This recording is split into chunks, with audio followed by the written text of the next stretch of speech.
is Vaishyasana. Now stand tall on the tips of the big toes with all other toes raised off the ground if you can. Keep your head, neck, and spine in a straight line.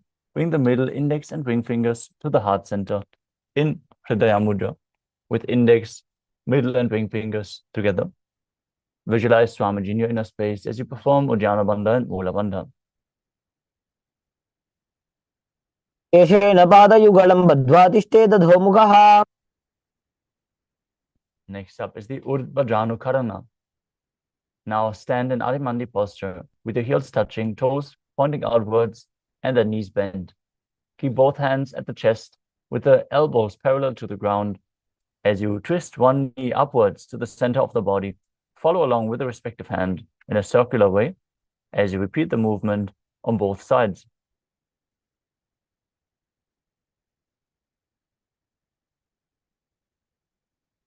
The next asana is Balalingasana. Now interlace your fingers from the outside in Sarva Shankari Mudra. Hold onto one knee and pull it up towards your chest. Perform all Trivandhas as you visualize yourself holding a baby. कं जानोरसि आलिङ्ग्य स्थातव्यं बाललिङ्गनं भवति.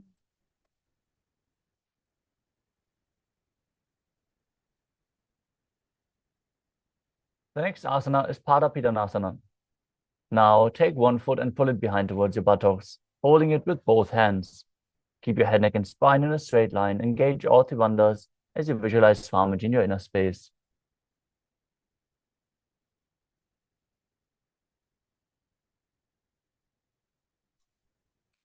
स्थित्वैकस्मिन् पादतले कराभ्यां वेष्टयेत्तनुम्.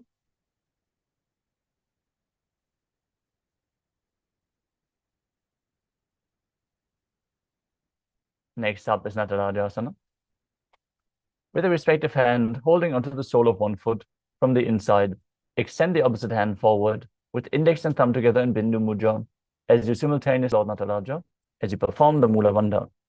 If you need, you can focus on a Drishti point, an external point for balance.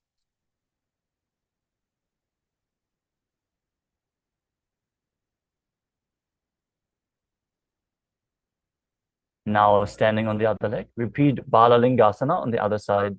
Hold your knee to the chest as you visualize yourself caressing a baby. एकं जानोरसि आलिङ्ग्य स्थातव्यं बाललिङ्गनं भवति. Now repeat Padapidanasana on the other side, pulling the other foot towards the buttocks while visualizing Swamiji in your inner space. स्थित्वैकस्मिन् पादतले कराभ्यां वेष्टयेत्तनुम्. Now repeat Natarajasana, standing on the other leg, holding the foot and leaning forward with the hand in Bindu Mudra, visualizing yourself as Lord Nataraja. उत्तानपादं क्रौञ्चं च मरीचिं वीरभद्रकम्. Next up is Ardhare Chittakarana. From Adimandi position, heels together, toes pointing outwards and the knees bent. Keep the right foot behind the other with the toes down and the heel up. Keep the left hand at the chest and swing the right hand back and forth like a pendulum. Gracefully move the fingers one by one.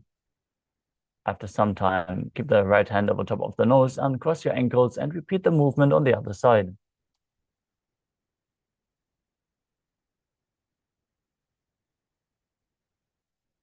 We move on to the skeleton dance.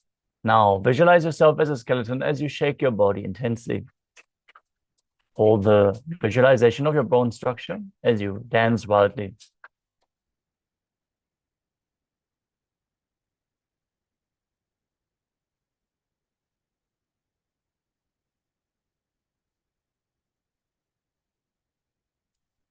Next up is Katichina Karana. From Arimandi. Heels together, toes pointing outwards and the knees bent. Bring your hands above your head and cross them with the palms facing backwards. Now move your hips to one side. Simultaneously open up your arms above your head. Return to the center and repeat the movement on both sides.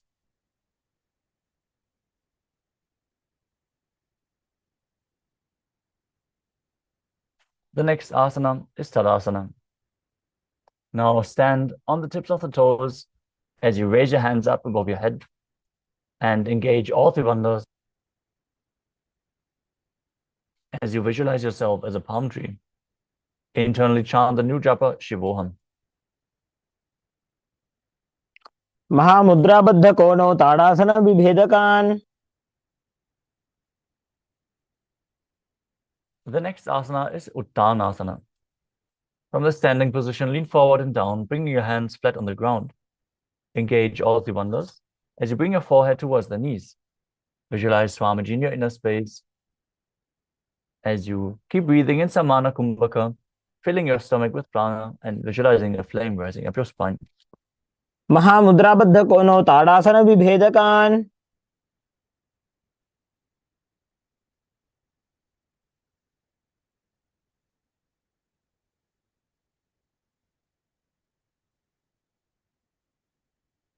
The next asana is Tadakshvasana. Now keep your hands flat on the ground, shoulder width apart. Step your feet back, keeping the toes on the ground. As you engage the perineal region, tuck your chin to the chest and start rotating your head from side to side. Visualize Swamiji in your inner space. गजासनवस्थित्वा मस्तकं वारं वारं दक्षिणकुक्षिं सव्यकुक्षिं नजेत् तरक्श्वासनं भवति.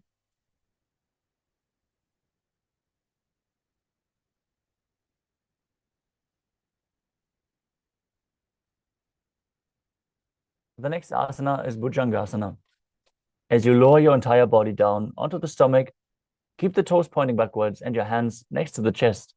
As you raise your head up, using the strength of your lower back, open your mouth widely and inhale through the hollow of your throat in Bhujangani Mudra. As you visualize yourself as a cobra, engage the Mula Bandha. अङ्गुष्ठनाभिपर्यन्तम् अधो भूमौ विनिन्द्यसेत्.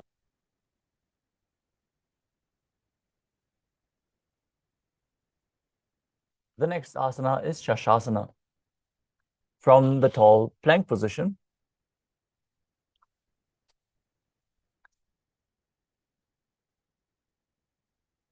with your hands and feet on the ground, alternate, bringing one knee in towards your chest, back and forth. Visualize Swamiji in your inner space as you breathe calmly through your nose in Sahajra Kumbhaka and engage the Mula Bandha. गजासनसंस्थितौ जानुद्वयमागुञ्च्य वारं वारं कर्तव्यं शशासनं भवति. From the same position, step one foot in between the two hands and then jump the front foot back as you bring the other one in between the hands again and again, visualizing yourself as a chariot, performing the Mula Bandha. गजासनसंस्थितौ एकैकं पादं पुरोमार्गेण भ्रामयित्वा कर्तव्यं रथासनं भवति. The next asana is Virabhadrasana. Now, keep one foot flat on the ground with the toes pointing forwards, the knee bent at a 90-degree angle. Extend the other leg back, keeping the knee straight and the toes pointing upwards.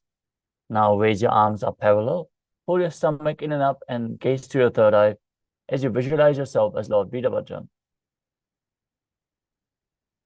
वासिष्ठमथ कौण्डिन्यम् ऊर्ध्वकुक्कुटमेव च. Now exchange the position of the feet as you repeat Virabhadrasana on the other side. वासिष्ठमथ कौण्डिन्यम् ऊर्ध्वकुक्कुटमेव च. The next asana is the Vrikshasana. As you stand tall, bring one foot to the inner thigh, your palms together in Anjali Mudra and raise them up above your head. Pull your stomach in and up, contract the perineal region as you gaze forward, visualizing yourself as a tree.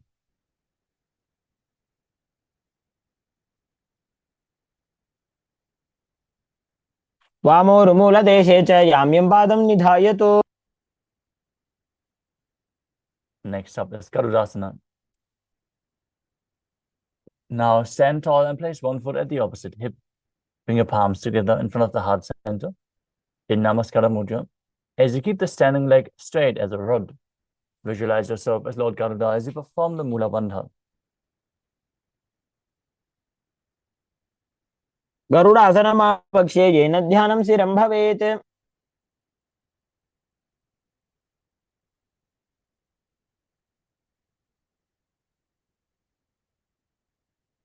Now standing on the other leg, repeat Vrikshasana, the tree posture, on the other side. वामोरुमूलदेशे च याम्यं पादं निधायतु. Now bring the raised leg to the opposite hip. Repeat Garudasana on the other side. गरुडासनमावक्षे येन ध्यानं स्थिरं भवेत्.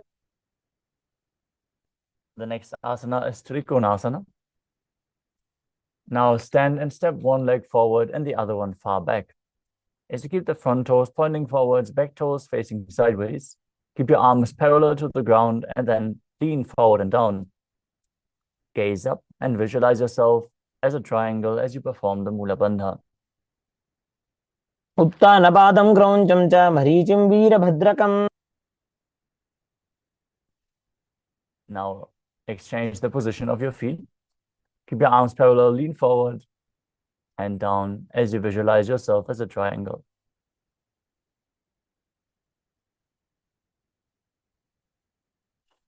उत्तानपादं क्रौञ्चं च मरीचिं वीरभद्रकम्.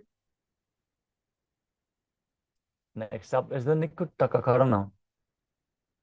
From Arimandi position, with the heels together, toes pointing outwards and the knees bent, raise one heel off the ground and keep your hands in front of your heart center with the palms facing each other. Now stomp the raised heel to the ground as you start alternating the position of your hands.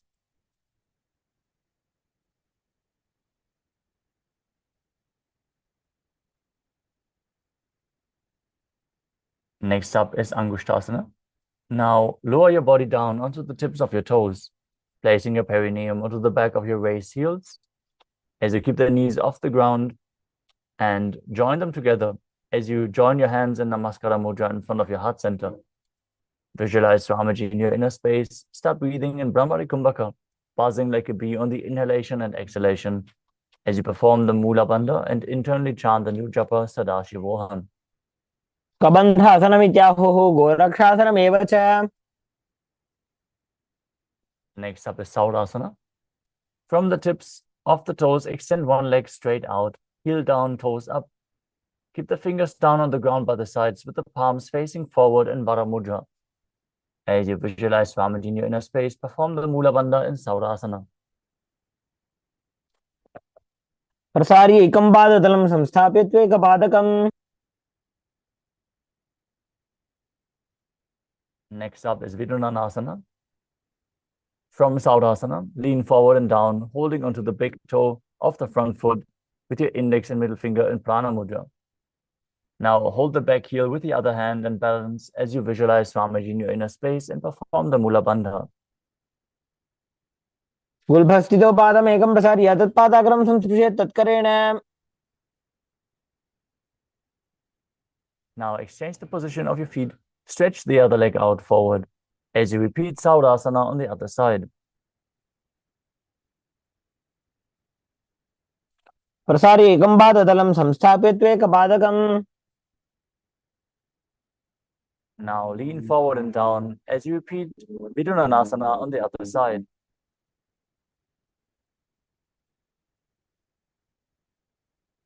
गुल्भस्थितो पादमेकं प्रसार्य तत्पादाग्रं संस्पृशेत् तत्करेण. The next asana is Brahma Kushasana. As you keep the toes on the ground, place your perineum on the top of the heels. Keep a gap between your legs and place the back of your hands resting on the knees. Tilt your head down and gaze through the gap between the palms in Shambhavi Mudra with the eyes open wide, unblinking, actually gazing within. As you visualize Swamiji in your inner space, perform Jalandhara Bandha and Mula Bandha. दो भरना पानी होए वैसे AD दो गुदानी वैसे. The next asana is Kapilasana. Now place the knees on the ground with the toes tucked behind, sitting your perineum down on the heels. Rest your hands on top of the thighs, pull your stomach in and up as you gaze to the tip of the nose, visualizing yourself as Sage Kapila Muni.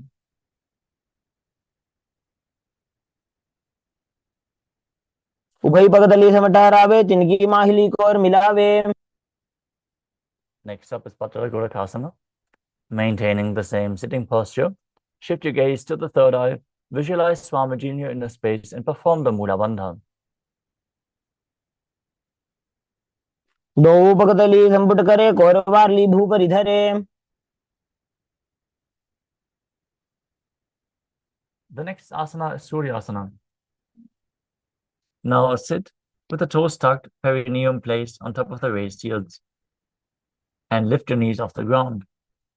Bring your thumbs and little fingers together and open up your palms, resembling a lotus flower in Padma Mudra. Visualize Lord Surya in your inner space as you perform Uddiyana Bandha and Mula Bandha. एडी दो गुदा दरियाने फना पानी बैठक पुनिठाने. The next asana is Mandukasana. Now sit with the toes flat, the perineum on the heels. Keep your hands on top of the knees and lift your tongue up against the roof of your mouth. Catch the nectar of immortality dripping from the Sahasrara chakra with your frog tongue as you visualize yourself as a frog. Gaze to your third eye and breathe in Sahadra Kumbhaka as you perform the Mula Bandha. पादतलो पृष्ठदेशे अंगुष्ठे द्वे च संस्पृशेत्.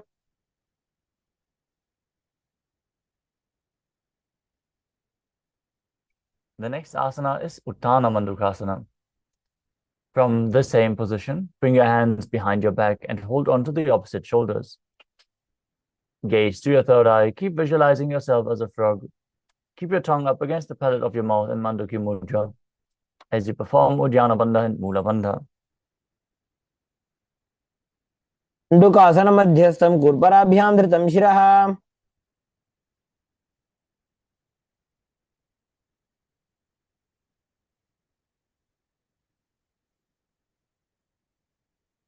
The next asana is Simhasana.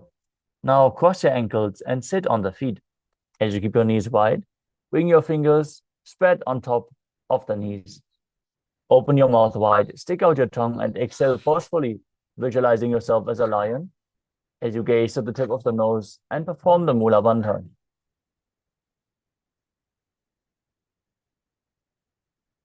दक्षिणं सभ्यगुल्फेन दक्षिणेन तथेतरम्.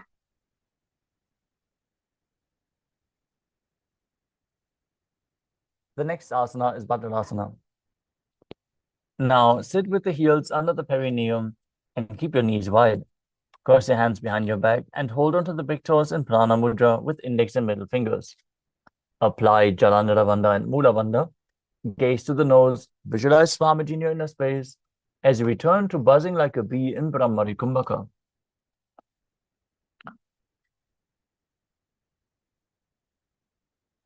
गुल्भौ जवृषण स्याधो विक्रमेण समाहितः. Next up is Kaka Bhushandi Asana. Now squat and keep the feet flat on the ground and the knees open wide. Bring your arms in and around the back as you interlace your fingers behind your back. Gaze to the nose, visualize yourself as a crow and perform the Mula Bandha. प्रथमे वैसकोकठाने दोवो हाथ पगमी च आने.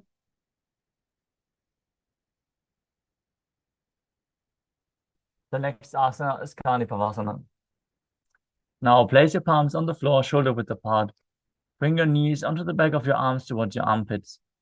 Lean your chin forward and down as you gaze ahead, visualizing Swamiji in your inner space. आसन को गुण आशी दुषिता होई तो आछी होई.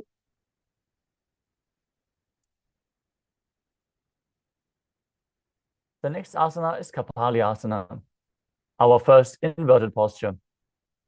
If you struggle from any neck or upper back injuries, or you're experiencing high blood pressure, take it slow with any of the inverted postures. And if you need, you can take the support of a wall to help you balance in this posture. Now, place your hands on the ground, shoulder width apart, and bring the crown of your head onto the ground, forming a triangle between your hands and your head. Bring your knees onto your elbows, hips over the shoulders, and then straighten your legs up. As you gaze to the nose, visualize Swamiji in your inner space. शीशे शीशा धरती टेगी पगदो वो मिलिवा ऊंचा कुकरे.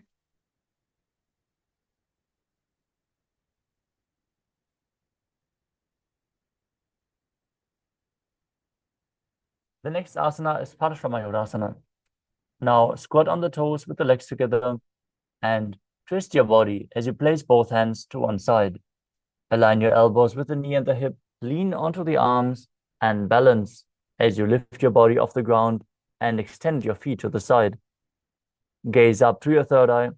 Visualize yourself as a peacock as you exhale all the air from your lungs in Rechaka Kumbhaka, holding the breath in the exhaled state. Perform the Mula Bandha as you do so. मयूरम दंडवत कुर्यान मायूरम दंड नामकम. Now twist your body to the other side. Keep visualizing yourself as a peacock as you repeat Parshvamayurasana on the other side. मयूरम दंडवत कुर्यान मायूरम दंड नामकम.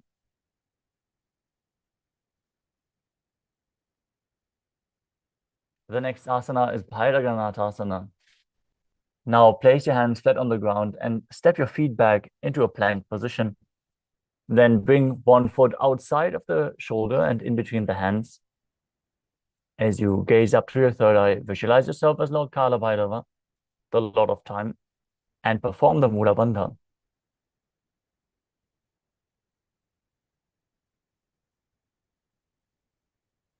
आसन को गुण पीति जाई. Now step the front leg back and the other leg in between the hands outside of the shoulders.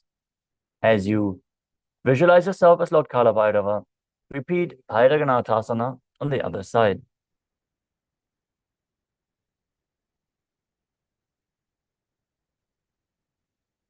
आसन को गुण पीति जाई.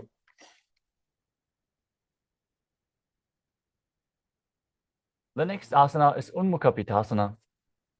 From Tadakshvasana, place your forearms on the ground and walk your feet forward as you raise your hips.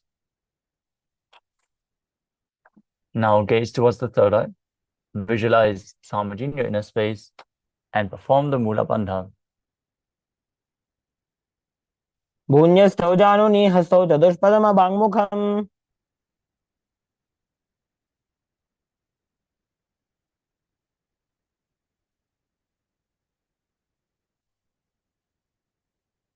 The next asana is Vashishthasana. From Tadakshvasana, rotate your body and raise one arm off the ground straight up towards the sky. Keep your body straight as you gaze up along the hand and visualize yourself as Sage Vashishta. ऊर्ध्वौ कुटवासिष्ठ मरीचिहल मत्स्यकम्. Now twist your body to the other side. Raise the hand. Repeat Vashishthasana on the other side. ऊर्ध्वौ कुटवासिष्ठ मरीचिहल मत्स्यकम्. Now come to a seated posture with the legs extended out in front. As you place your hands underneath the buttocks with the palms facing up. Gaze towards your nose. Visualize yourself as Lord Hanuman. Perform Jalandhara Bandha, the throat lock, and Mula Bandha, the root lock, as you start chanting the new japa, Paramashivoham, internally. दो करके उभय हथेली core बारली मैले भेली.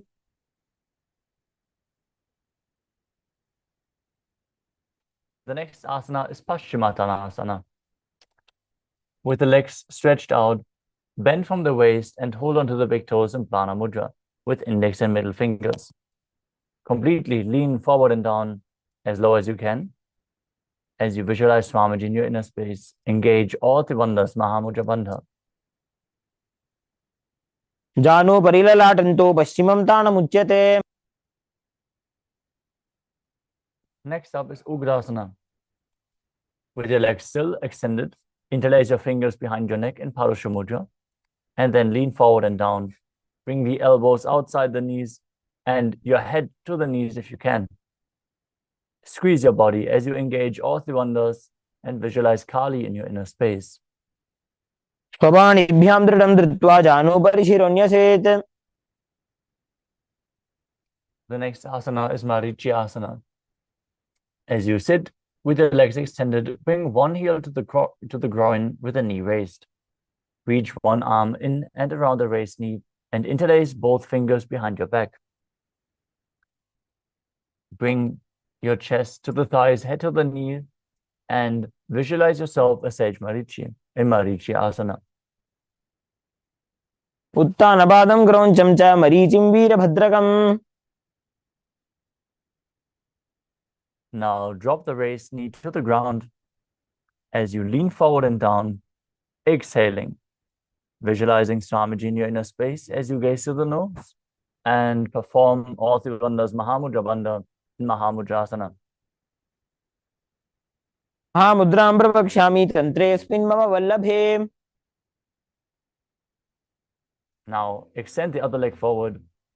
Bring the opposite heel to the groin with the knee raised. As you lean forward, interlace your fingers behind your back, repeating Marichi Asana on the other side. उत्तानपादं क्रौञ्चं च मरीचिं वीरभद्रकम्. Now drop the raised knee to the ground. Lean forward and down, holding onto the front foot, engaging all three bandhas in Mahamudrasana on the other side.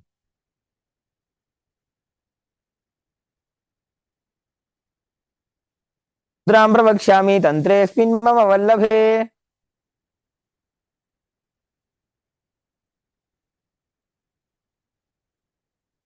The next asana is Bhadrasana too.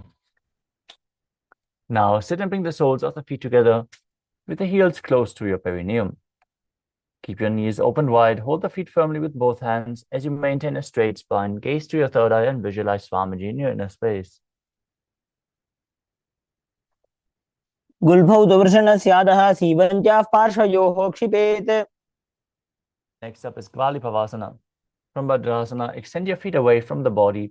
Keep the toes together, heels apart, knees open wide. Place your hands on the respective knees as you tuck your chin to the chest. Gaze to your nose. Visualize Swamiji in your inner space, performing Jalandhara Bandha and Mula Bandha. पूरब चरबड़ चौक कख्यो सोजी वाही विधि जोगी जे sooji. The next asana is Joni Asana. Now sit and keep the soles of the feet together as you keep your heels close to the perineum. Visualize the Yoni Mandala, which is projected on the screen. The visual representation of Devi Paramashiva Shakti herself. As you hold onto the soles of your feet, lean forward and down, and bring your forehead to the feet. As you gaze to the nose, perform the Mula Bandha. दोवु पगदली संपुट ठाने उभय हस्तकरी उरद हिताने.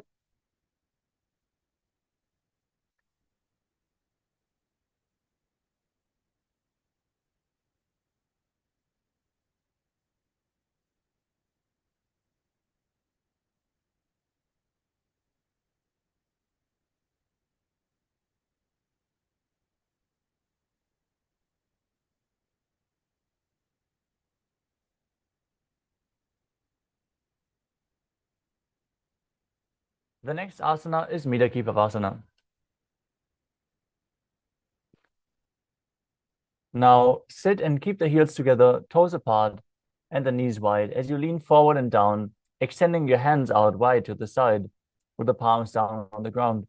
Bring your forehead to the ground behind the heels and gaze towards the nose as you visualize Swamiji in your inner space. पूरब विधि पगदली संपुट शोल एडी मिली राशे.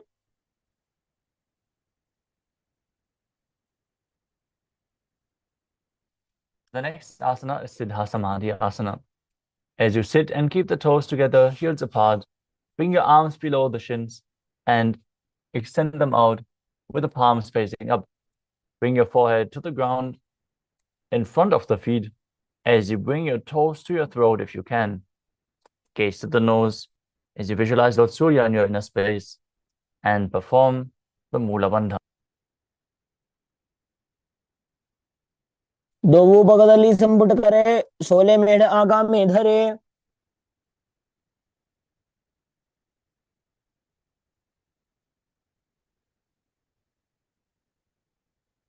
Next up is Chinaki Pavasana. As you sit and keep the heels together, toes apart, hold the feet and open them up, bringing the soles towards the sky. place the back of your hands onto the ground and push your thighs down with your elbows. As you gaze towards the nose, visualize Swamiji in your inner space.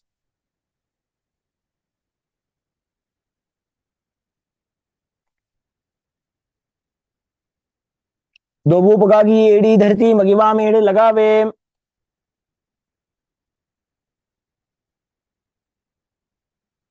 The next asana is Chadapata Chukasana.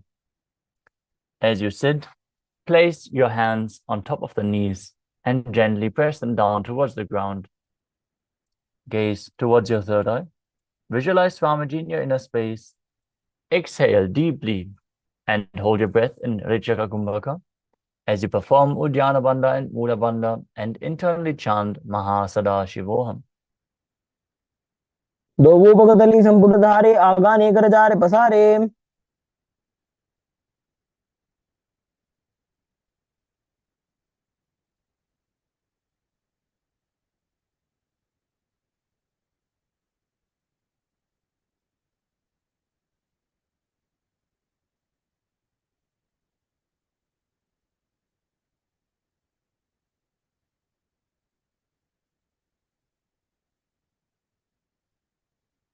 The next asana is Bhairavasana. Now sit and bring the soles of the feet together with the knees open wide. Now lift the heels up and bring the toes down onto the ground. As you keep the knees on the ground, hold your stomach in and up, contract the perineal region, and place your hands on the knees in Bindu Mudra with index and thumb together. Gaze to your third eye and visualize yourself as Lord Kala Bhairava in this intense stretch in Bhairavasana.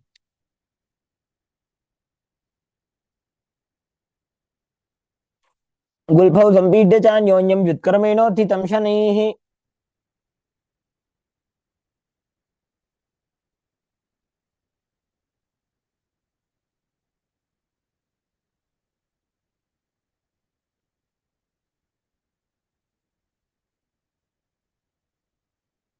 The next asana is Samanasana.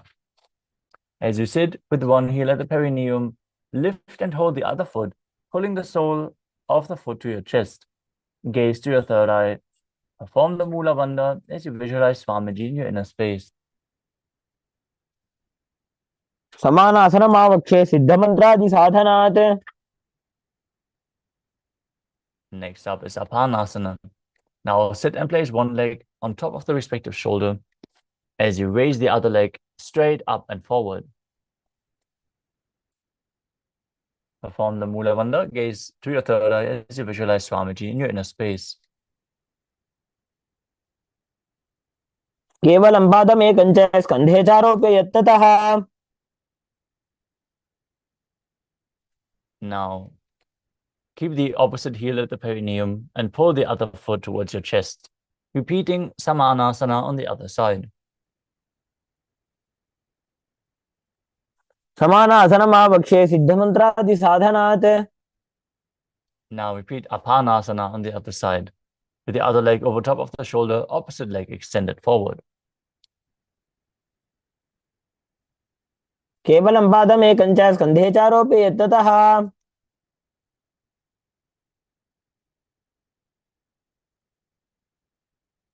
The next asana is Gomukhasana. Now stack your knees in front of the body and bring the heels outside of the hips. Interlace your fingers in Parusha Mudra and place them on top of the stacked knees. Gaze through your nose, visualize the face of a cow, which is represented in the name of the asana, Gomukha. As you start breathing in Sitkari Kumbhaka, as you press your tongue up against the palate of your mouth without touching the teeth, and hissing through the teeth while inhaling. Internally chant the new japa, Om Nithyanandoham. सव्ये दक्षिणगुल्फं तु पृष्ठपार्श्वे नियोजयेत्.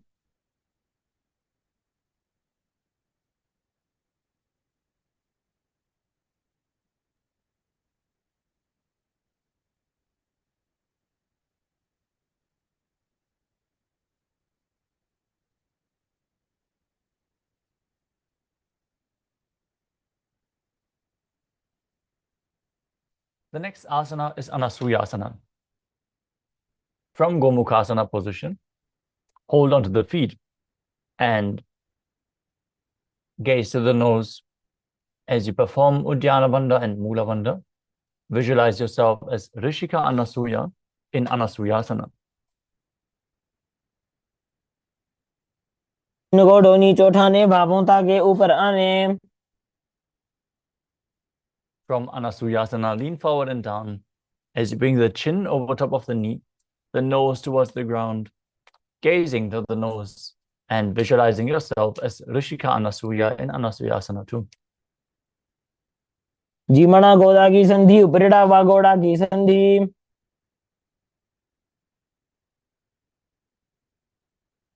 The next asana is Garudasana too. Now sit on the ground with one foot flat, the heel of the foot pressed against the perineum.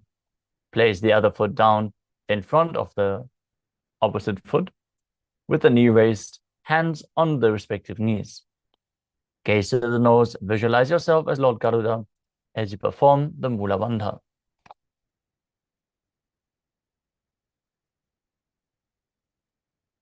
Davos पगमोडी एडी माहिलो गुल्फमूल द्वारनी चाहिए.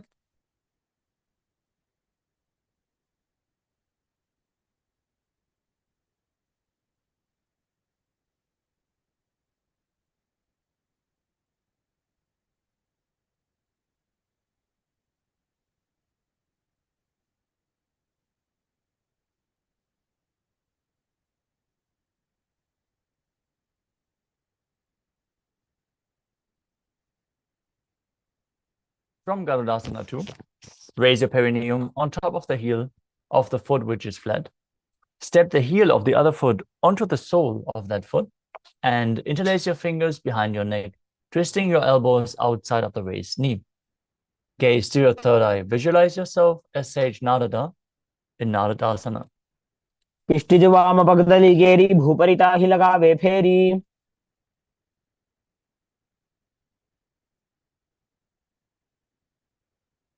Next up is Matsya Pitakasana. Now place one foot on top of the opposite thigh. Wrap the respective arm around the knee, holding onto the opposite shin. Hold onto the big toe of that foot with the other hand in Prana Mudra as you gaze to the nose and visualize Matsya, the fish avatar of Vishnu. वामेन वामाङ्गुष्टन्तो घृतं मत्स्यपीठकम्.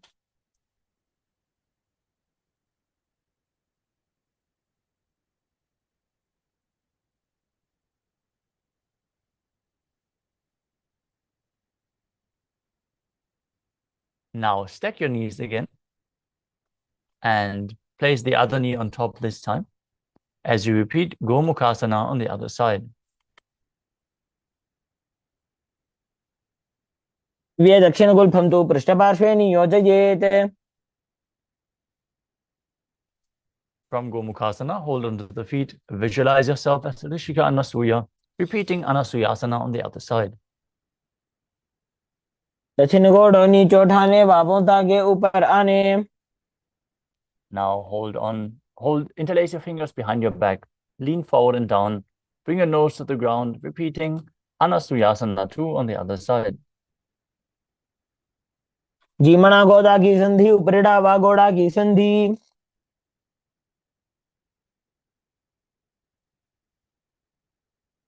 Now sit with the other perineum pressed against the heel, opposite foot flat, knee raised in Garudasana too on the other side, visualizing yourself as Lord Garuda. डावो पगमोडी एडी माहिलो गुल्फमूल द्वारनी चाहिए. Now raise your perineum onto the heel, interlace your fingers behind your neck and twist your elbows outside of the knee, repeating Naradasana on the other side. पिष्टिज वाम पगदली केरी भूपरिता ही लगावे फेरी. Now repeat Matsya Pitakasana on the other side, placing the opposite foot on top and holding onto the shin and the big toe, while visualizing Matsya, the fish avatar of Lord Vishnu. वामेन वामाङ्गुष्टन्तो घृतं मत्स्यपीठकम्. The next asana is Matsyendrasana. Now place one foot on top of the opposite thigh. Place the opposite foot flat on the ground as you twist and bring your elbow outside of the raised knee.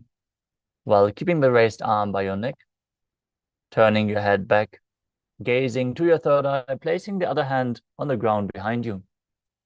Visualize Sage Matsyendranath, the master of Hatha Yoga, as you perform the Mula Bandha. उदरं पश्चिमाभासं कृत्वा तिष्ठति यत्नतः. The next asana is Kupasana. From Matsyendrasana, extend the front arm down towards the foot. Hold onto the big toe in Prana Mudra if you can. You can also hold onto the shin or just keep the arm extended down as you place the other hand at the back ear. Gaze back and up towards your third eye while visualizing yourself as a camel. आसन को गुण झोलो जाए. Next up is Matsyendrasana 2. From Kupasana, place the back hand down to the ground. Twist your body even further while still holding onto the front foot. Gaze to your third eye, visualize Matsyendranath and perform the Mula Bandha. मत्स्येन्द्रपीडं जठरप्रदीप्तिं प्रचण्डरुक्मण्डलखण्डनास्त्रम्. Now untwist your legs and place the opposite foot on top of the thigh as you repeat Matsyendrasana on the other side. उदरं पश्चिमाभासं कृत्वा तिष्ठति यत्नतः. Extend the front arm down to the foot. Hold onto the back ear. Visualize yourself as a camel. And don't forget to breathe in Sitkari Kumbhaka, hissing through your teeth without the tongue touching them from behind. Repeating Kupasana on the other side. आसन को गुण झोलो जाए. Now drop the back hand down to the ground behind you. Twist your body even further while visualizing Sage Matsyendranath in Matsyendrasana 2. केन्द्रपीडं जठरप्रदीप्तिं प्रचण्डरुक्मण्डलखण्डनास्त्रम्. The next asana is Padmasana. Now place your feet, both feet, on top of the opposite hips, the opposite thighs, as you place your hands on top of the knees, flat. Gaze to the tip of the nose. Visualize yourself as Lord Shiva. Start breathing in Sitali Kumbhaka, pressing your tongue against the back of the teeth while hissing through the teeth while inhaling. As you perform Mahamudra Bandha, all three bandhas engaged, and internally chant the japa Om Nithyananda Paramashivam. आसनं द्विविधं प्रोक्तं पद्मं वज्रासनं तथा.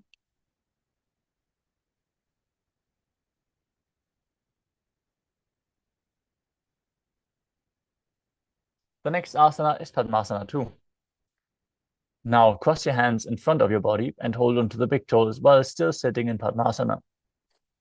Gaze to the nose, visualize yourself as Goddess Parvati, the consort of Lord Shiva, as you perform the Mula Bandha and still breathe in Sitali Kumbhaka. उत्तानौ चरणौ कृत्वा ऊरु संस्थौ प्रयत्नतः.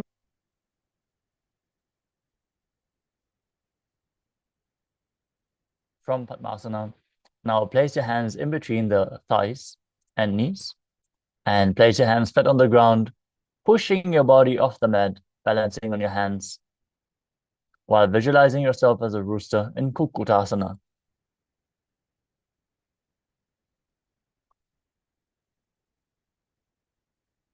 पद्मासनं सुसंस्थाप्य नान्वोरन्तरे करौ. Next up is Baddha Asana. From Padmasana, rise up onto the knees as you keep your elbows against the navel region. Lean forward, find balance, extend your knees off the ground behind you, and balance on your hands while visualizing Swamiji in your inner space. पद्मासनं सुसंस्थाप्य नान्वोरन्तरे करौ. The next asana is Mayurasana. From the knees, lean forward and bring your elbows against the navel with the palms facing backwards. Then lean forward, find balance, and then lift your legs off the mat.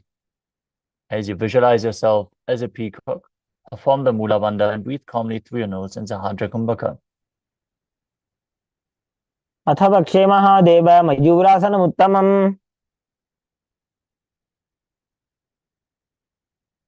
Now lay flat on the belly as you keep the toes pointing outwards and the hands interlocked behind your neck. Visualize yourself as a crocodile as you perform the Mula Bandha in Makarasana. अध्यासचेते हृदयं निधाय भूमौ च पादौ च प्रसार्यमानो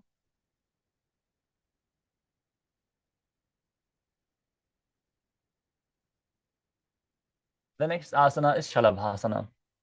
As you lay on your stomach, place your hands on the ground beside your chest. Raise your legs up all the way to the thighs and visualize yourself as a locust. Perform the Mula Bandha. अध्यासचेते करयुग्म वक्षो भूमिमष्टभ्यकरयोस्तलाभ्याम् The next asana is Ushtrasana. As you lay on your stomach, hold onto the feet and pull the feet outside of the hip down towards the ground as low as possible. Visualize yourself as a camel as you perform the Mula Bandha.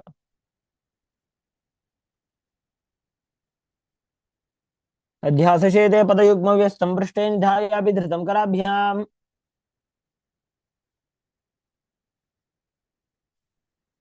Next up is Dhanurasana. From Ushtrasana, tighten the grip on your feet and kick your legs back and up while lifting your chest off the ground. Visualize yourself as Lord Shiva's bow, Pinaka, as you gaze to your third eye and perform the Mula Bandha. प्रसार्ये पादौ भुजदण्डरूपौ करौ च पृष्ठे धृतपादयुग्मम् The next asana is Bhagasana. Now, sit in a kneeling posture with the feet flat behind you, sitting in between the heels outside of the hip, toes touching behind you. As you gaze to your third eye, visualize Swamiji in your inner space. Breathe calmly into Sahadra Kumbhaka and internally chant the new japa, Om Nithyananda Paramashivoham. उल्टा मोड़ी पाव दो पैसे बहरो जुगति करे एक ऐसे We are setting up for another inverted posture. Now, from the knees, place your forearms on the ground with the elbows shoulder width apart, fingers interlocked. As you place the crown of your head onto the ground, hold your head with your hands and raise your hips, walking the feet forward until your hips align with your shoulders, and then lift your legs off the ground. Pull your knees in towards your chest, as close to touching your chin with the knees. Squeeze your body. As you gaze to the nose, visualize Swamiji in your inner space and perform the Mula Bandha in Gohi Asana. दो हाथ की कहुनी जोई पुनिह कलाई जाने दोई From Gohi Asana, extend your legs straight up into Shirshasana. Gaze to the nose, visualize Swamiji in your inner space. Use the wall for support if needed. And perform the Mula Bandha as you do so. विपरीतं मण्डलं च द्विधैव विदितं हिनः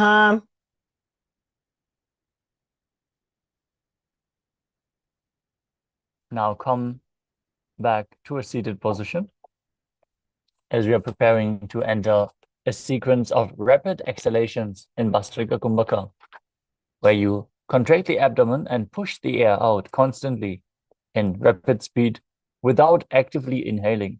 The air will flow back into your lungs naturally. Perform the Mula Bandha as you sit with your hands behind the calves and stretch your legs up. Bring your forehead to the knees. Come to a vertical position with your legs and visualize Swamiji in your inner space in Podi Asana.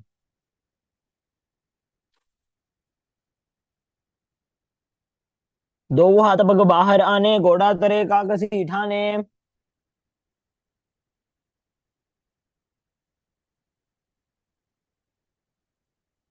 The next asana is Parighasana. Now sit and extend your legs out and up at a 45-degree angle and bring your hands behind, holding onto the opposite shoulders. Gazing to the third eye, visualizing yourself as a mace as you still breathe in Bastika Kumbhaka. उत्तानं शयनं कृत्वा पादौ मिलित्वा प्रसार्य Next up is Naukasana.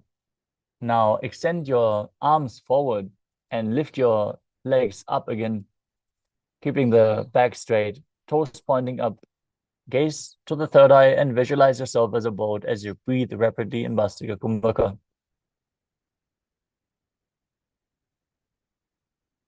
उत्तानशयनं कूर्पराभ्यां भूमिमष्टभ्याम्. The next asana is Rudrasana. Now pull the feet up towards your chest as you scoop your hands beneath and hold your feet from the outside. Keep your spine upright, gaze to the nose, visualize yourself as Lord Rudra as you perform the Mula Bandha, still breathing in Vastika Kumbhaka. पगतली सम्पूर्णकरिहातस्योपग उच्चायी. Now breathe calmly as you lay down on your back with the feet flat, knees raised off the ground. Bring the tips of your fingers towards the heels, palms facing down.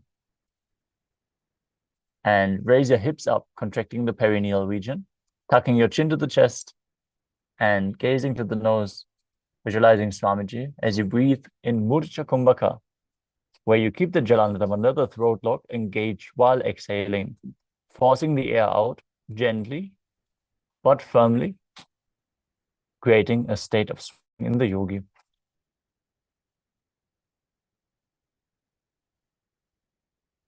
ऊर्ध्वे च जानुनी कृत्वा शवित्वोर्ध्वमुखं तथा उत्थाप्य हस्तौ तिष्ठेत्तु पीठ उन्मुखनामके. Now lay down flat on your back, the arms at the sides, palms facing up in Shavasana. Now contract the perineal region and pull the Kundalini Shakti up forcefully all the way to the Brahmarandra in Shakti Chalan Mudra. Relax. Visualize your body is dead. And Swamiji, the Supreme Pontiff of Hinduism, is liberating you internally. Chanda Mahavakyam. Om Nithyananda Paramashivoham. उत्तानं शववद्भूमौ शयनं तुषवासनं शवासनं श्रान्तिहरं चित्तविश्रान्तिकारकम्.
Slowly return to your physical body.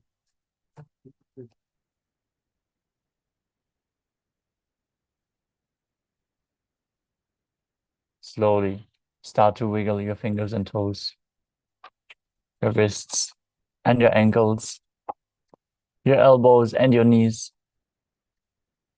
Pull your knees up to your chest and rock your body from side to side as you slowly come back to a comfortable seated position.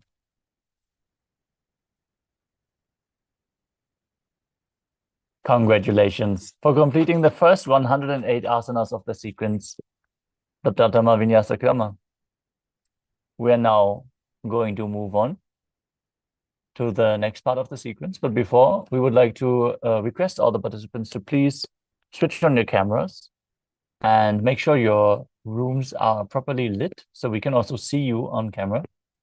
This is a security measure, so we request you to please follow along and be visible throughout the whole day. Now, we are going to move on to the next asana, which is Yathasanishthasana. Sit in a posture that brings ease to your physical and mental space. Any posture which is comfortable is fine. Just place your hands on top of the knees in Bindu Mudra with index and thumbs together. As you visualize Swamiji in your inner space, breathe in Samana Kumbhaka, visualizing a flame rising up your spine, performing the Mula Bandha and internally chanting the Mahavakya, Om Nithyananda Paramashivoham in Yathasanishthasana. पर्यङ्कं तत्समाख्यातं यथासंस्थं यथा स्थितिः. Next up is Samasana. Sit in a cross-legged position with the hands on the knees in Bindu Mudra. Take a deep breath and hold it. Then exhale deeply and again inhale deeply as you visualize Swamiji in your inner space.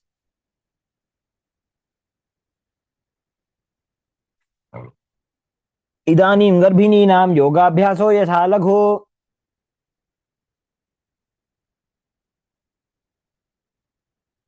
The next asana is Muktasana. Now, place the left foot against the genital region and place the right foot over top of the left. Keep your hands facing downwards on top of the knees as you gaze to the nose and visualize yourself as a sage liberated by the Supreme Pontiff of Hinduism. निपीड्य सीविनीं सूक्ष्मां दक्षिणेतरगुल्फतः.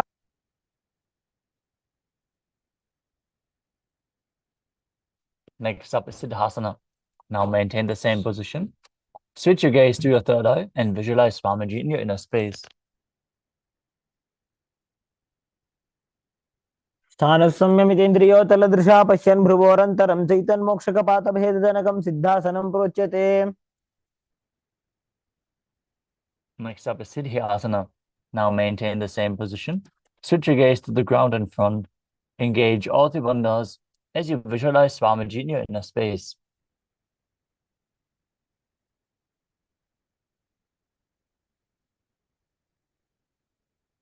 वामपादके इडीजानो सीवनिमधितासकोठानो.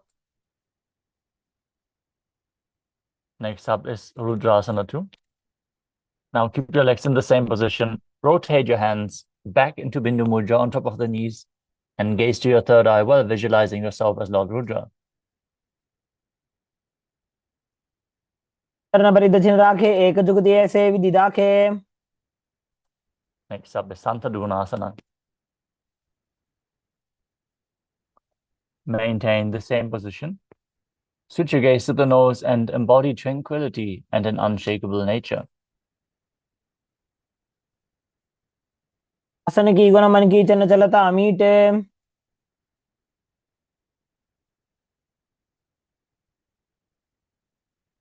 The next asana is Siddhasana 2.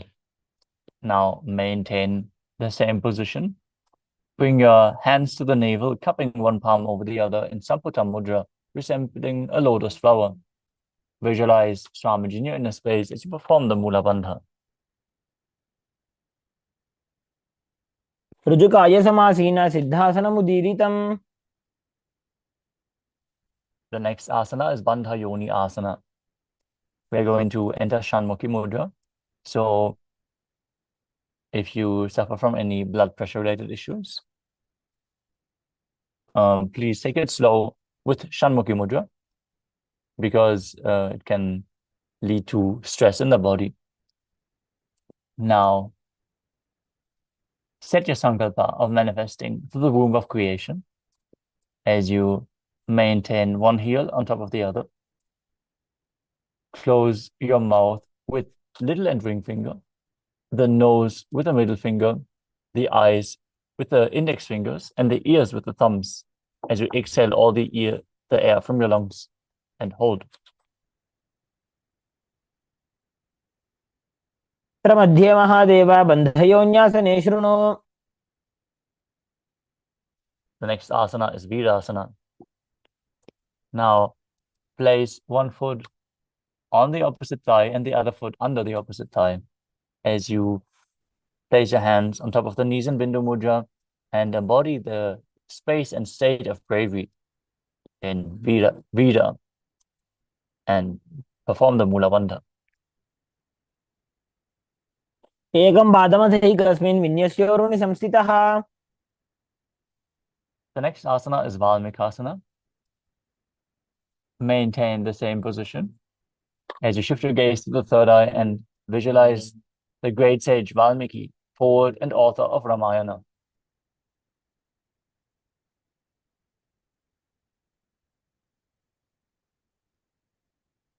वापगगी बगदली पुनीड़ी है जो ये. Next up is Joni Mudrasana. Now, maintain the same position. Rotate your hands on top of the knees, keeping the palms flat on the knees.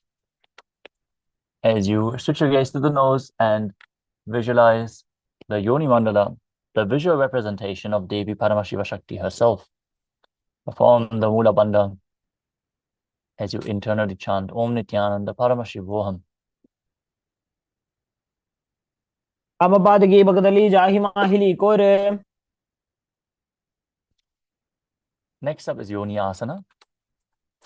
Keep your feet and hands in the same position. Shift your gaze to the third eye. Keep visualizing the Yoni Mandala. योन्यासनं पर्वतेन योगं योगफले नीलम्.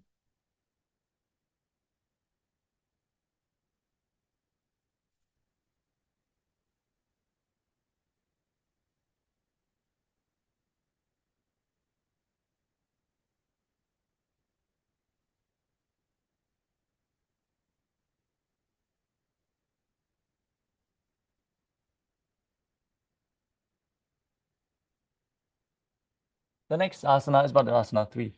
Now sit and bring the soles of the feet together, holding them with both hands. Bring your knees down towards the ground as you gaze to the tip of the nose. Visualize yourself as Lord Veerabhadra and perform Uddiyana Bandha and Mula Bandha. उल्भौ च वृषणस्यादः सीवन्त्याः पार्श्वयोः क्षिपेत्. The next asana is Aghodasana.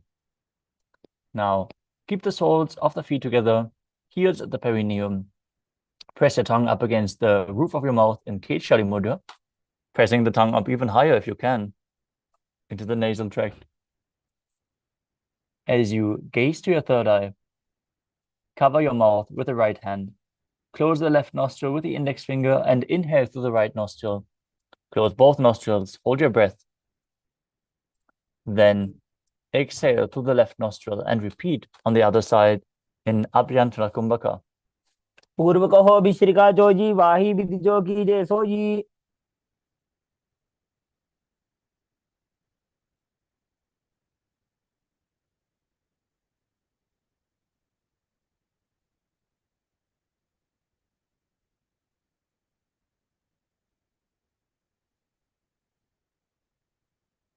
Next asana is Kanari Pavasana. Now bring the feet together in front, the toes together and the heels apart. Place your elbows on the heels, rest your chin on the palms, and gaze to the nose as you engage Uddiyana Bandha and Mula Bandha, exhaling all the air from your lungs and Rechaka Kumbhaka, and visualizing yourself as a female elephant drinking water. वाली पाव आसन का क्यों है जैसे Yahoo में जाने विधि तैसे. The next asana is Padasana. Now sit with your knees raised, arms between the thighs and calves. As you interlace your fingers in Purusha Mudra, lift your feet off the mat. Gaze to the nose, visualize Swamiji in your inner space. Keep breathing in Rechaka Kumbhaka, exhaling fully and holding the breath while exhaled. ततोर्ध्वं रेचयेत् वायुं मृदुनिश्वास संयुतम्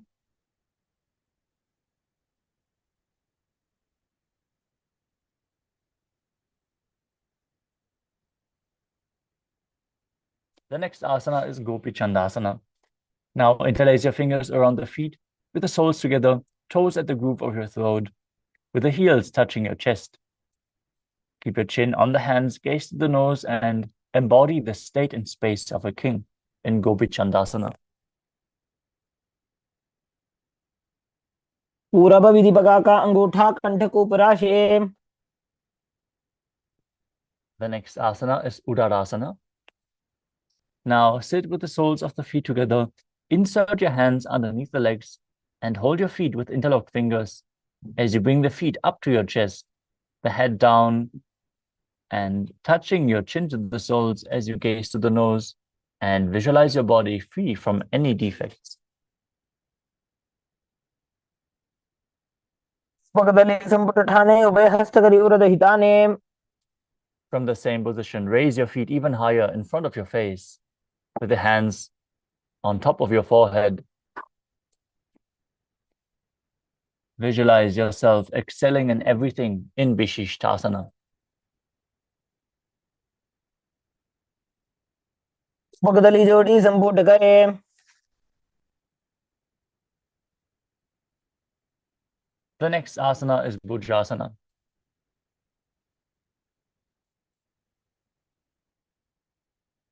Now, from the seated position, lift both legs over top of the respective shoulders. Bring your arms underneath your legs and up, interlacing your fingers around the back of your neck. Balancing with your legs lifted off the ground as you visualize yourself as a cobra. शिरासनं तु विज्ञेयं कक्षासनमतः परम्.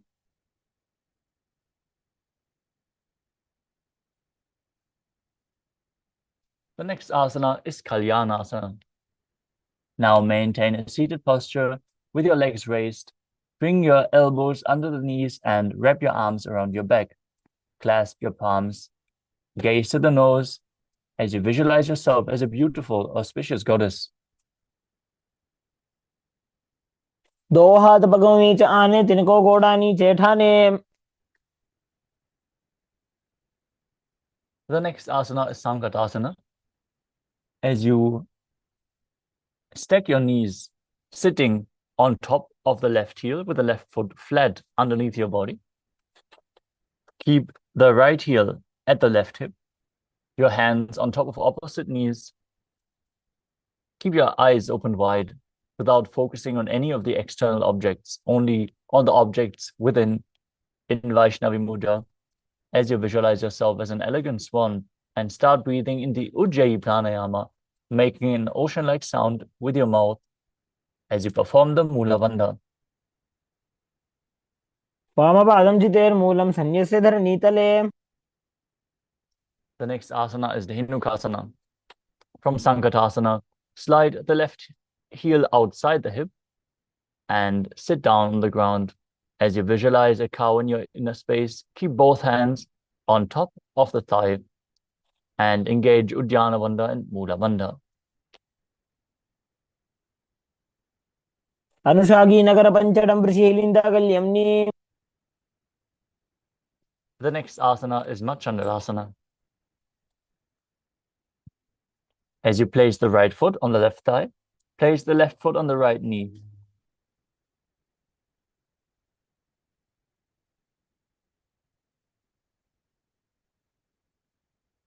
Now twist your body, bring one arm behind your back and hold on to the opposite thigh as you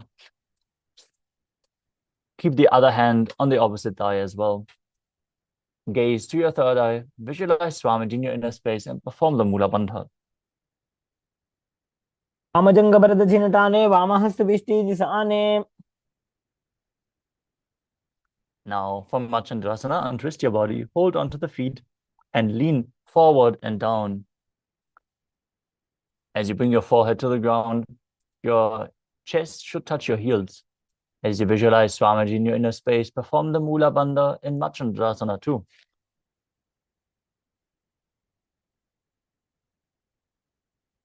प्रथमधीमनो चरण जजोजी वामजंग परिराखे सोई.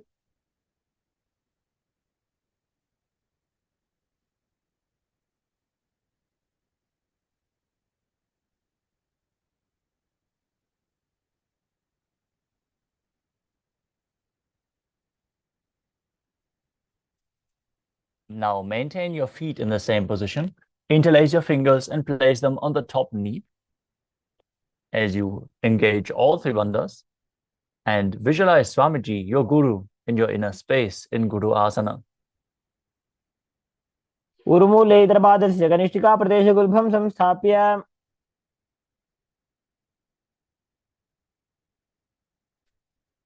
Now sit on the right heel as you stack your knees again, repeating Sankatasana on the other side, visualizing yourself as an elegant swan.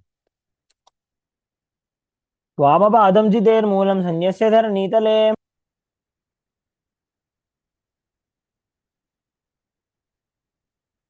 Now slide the right heel outside of the hip, sit on the ground, visualize yourself, visualize a cow in your inner space as you repeat Dhenukasana on the other side. अनुषागी Nagar पंचडं वृषीलिन्दकल्यम्नि. Now place the left foot on the right thigh and the right foot on the left knee. Twist your body as you bring one arm behind your back, holding onto the opposite thighs, repeating Machandrasana on the other side. वामजंग प्रदक्षिणटाने वामहस्त बिष्टि दिशाने. Now untwist your body, hold onto the feet and lean forward and down, repeating Machandrasana 2 on the other side. प्रथमधीमनो चरण जजोजी वामजंग परिराखे सोई. Now interlace your fingers and place your hands on the top knee. Engage all three bandhas, visualize Swamiji, your guru, in Guru Asana. उर्मूले इतरपादस्य कनिष्ठिका प्रदेश गुल्भं संस्थाप्य. The next asana is Pashasana. Now sit with your feet flat on the ground and hold onto the opposite knees, holding them towards your chest. Keep your thighs together, spine straight. Press your tongue up in Kechari Mudra as you gaze to your third eye and visualize Swamiji in your inner space.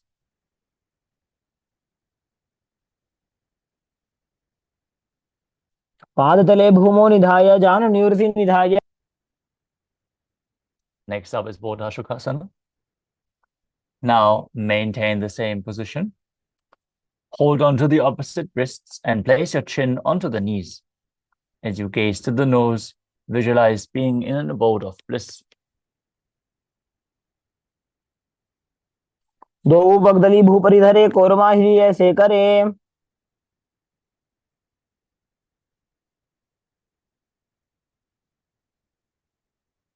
The next asana is Kudakatasana. From the same position, bring your hands under the knees and hold on to opposite elbows. Gaze to the nose, visualize Swamiji in your inner space, and perform the Mula Bandha in Kudakatasana. दो हाथ पग बाहर लियावे गोड़ा नीचे ले टहरावे.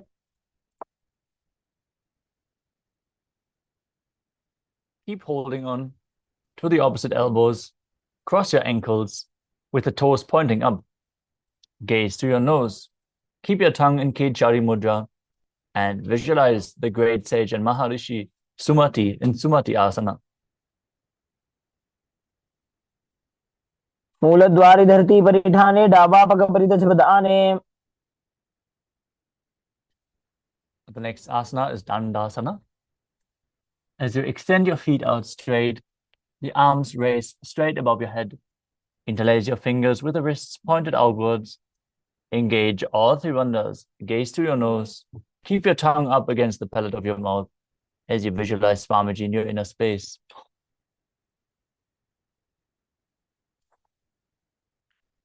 इदानीं गर्भिणीनां योगाभ्यासो यथा लघु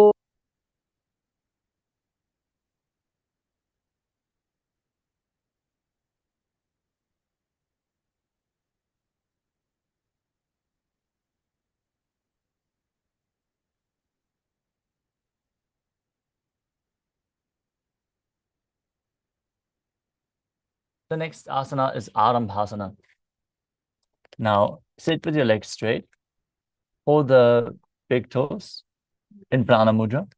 As you lean your chest forward and down, bring the head to the knees, and start performing the Nadi Shodhana without the use of your hands.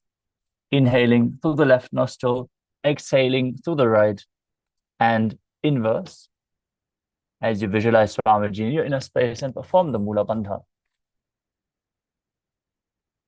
Mileva पसारी पगा का अंगूठा पकड़ी लीला टगोड़ा लगावे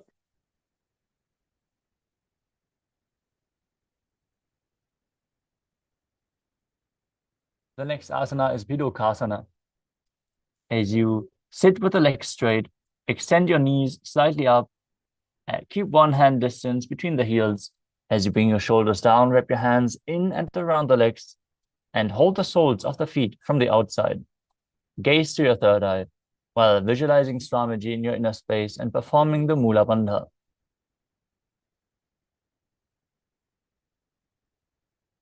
प्रथम बैसी दो पाव पसारी कछुक ऊर्ध को कोरडो डारे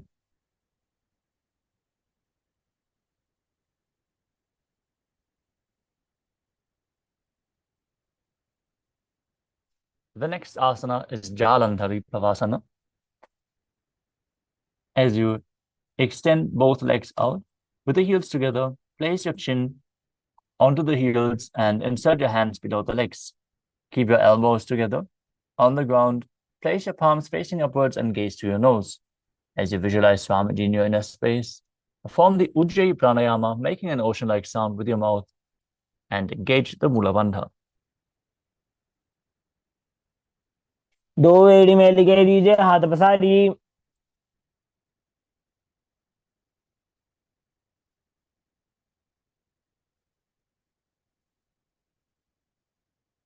The next asana is Urdhva Paschimottanasana. Now sit and extend both legs out. Lift one foot behind the neck and lean forward and down, holding onto the front foot as in Paschimottanasana. Visualize Swamiji in your inner space. Perform the Pratyahara Kumbhaka, visualizing the prana flowing up along your body, along 9 points, which are revealed by Paramashiva himself. The 9 points are the soles of the feet, the regenerative organs, the navel, the heart, the throat, the uvula, the middle of the eyebrows, the forehead, and the Brahmarandra. Perform the Mula Bandha and internally chant the Mahavakya. If you cannot bring your leg behind your neck, you can pull it up towards your chest and lean forward instead. पश्चिमता रवत् संस्थितिं कृत्वा एकं पादं ग्रीवायां धृत्वा तिष्ठेत् Next up is Anantasana. With your leg still behind your neck, lean backwards and straighten your spine. Hold onto the foot with the other hand as you gaze to the nose and visualize yourself as being infinite, endless, eternal, Ananta. Still perform the Pratyahara Kumbhaka, focusing on the upward flowing prana. If you cannot bring the leg behind your neck, just pull it up towards your chest. Try to open up your hips as much as possible.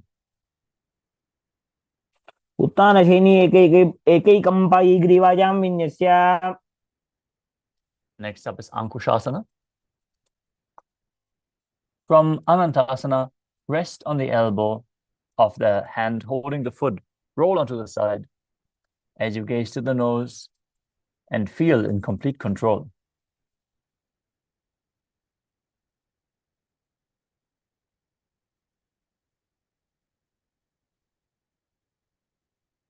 उत्तानशित एकैकं पादं ग्रीवायां कुर्वन्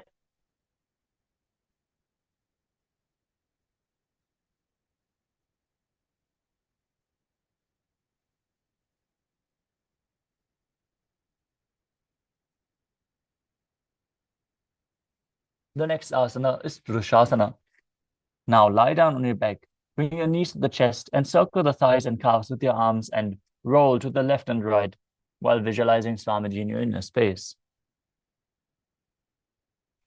उत्तानशयनं जानुनि हृदयवष्टम्भ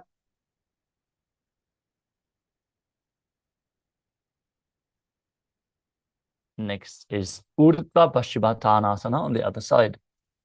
Now sit and extend the legs out. Bring the other leg behind your neck. Lean forward, hold onto the foot as you visualize Swamiji in your inner space and feel the prana flow up along your body. नवत्संसिधिं कृत्वा एकपादं ग्रीवायां धृत्वा तिष्ठेत्. Now lean back, hold onto the foot with the opposite hand, still behind your head in Anantasana. Visualize you are infinite, endless, eternal. उत्तानशयनी एकैकं Pai ग्रीवायां विन्यस्य. Now roll onto the side. Repeat Ankushasana on the other side as you feel in complete control. उत्तानशित एकैकं पादं ग्रीवायां कुर्वन्. The next asana is Yoga Nidrasana. As you lie on your back, lift your legs one by one up behind your head. Hold your hands behind your back as you gaze to the nose, visualizing Swamiji in your inner space. पादाभ्यां वेष्टयेत् कण्ठं हस्ताभ्यां पृष्ठबन्धनम्. The next asana is Atma Ramasana. While laying on your back, raise your legs towards your head and wrap your hands around the legs. Interlace your fingers behind your neck and gaze to the tip of your nose while visualizing Lord Vishnu blessing you from within.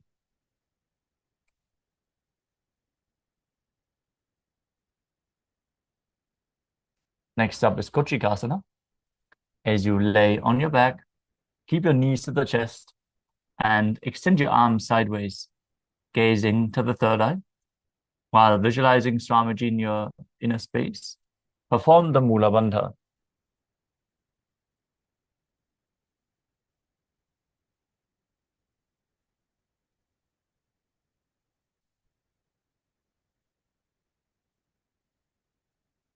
The next asana is Jatara Parivritti. This asana consists of 3 steps.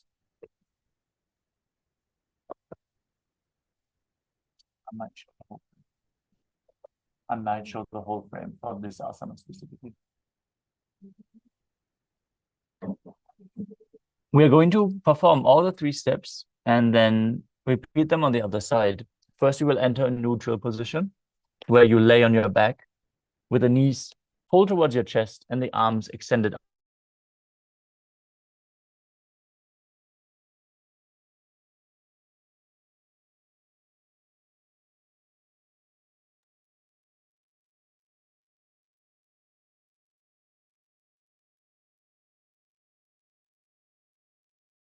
Then drop one knee to the side, to the ground, while extending the opposite leg straight down. This is the first step. In the second step, you bring both knees bent to the side. And in the third step, you extend both legs, hold onto the feet, and gaze away from the feet. परिवृत्ति कुक्षिभागे त्रिदाहि परिकीर्तितः. Now return to the neutral position. Drop the knee to the other side, extend the other leg down. Bring both knees to the side. Extend both legs to the side and gaze in the other direction. परिवृत्ति कुक्षिभागे त्रिदाहि परिकीर्तितः. The next asana is Dviparapitam. Now lie on your back and bend your knees as you place your feet flat on the ground. Hold on to your ankles. As you lift your hips up, gaze to the nose and visualize yourself as sturdy as a bridge.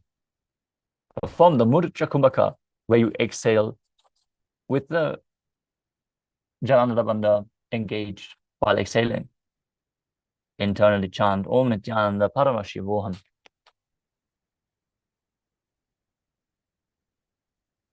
प्रतिक्रियायुतं द्वन्द्वपीठः सर्वबलप्रदम्. Next up is Paryankasana. As you lie on your back with the feet flat on the mat, bring your arms over your head to place your hands flat on the mat as well, with the fingers pointing towards your feet.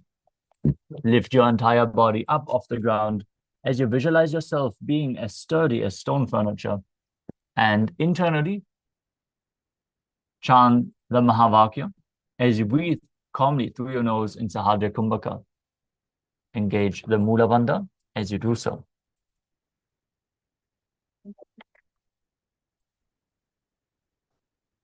उत्तानशयनं हस्ततलाभ्यां भूमिं वष्टभ्य.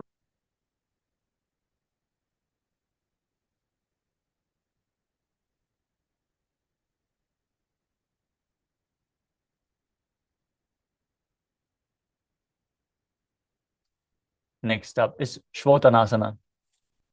While you lay on your back, pull your knees to the chest and place your hands on your shoulders, moving your hips in a circular motion as you visualize yourself as a dog playfully rolling around on its back.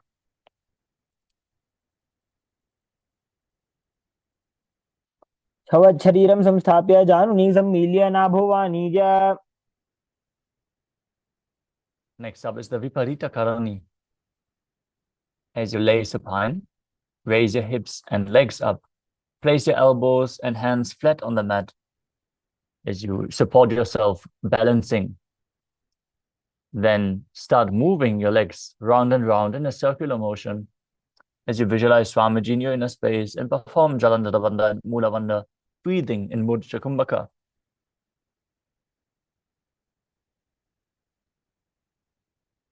भूतले सशिरो धृत्वा खेलये चरणद्वयम्.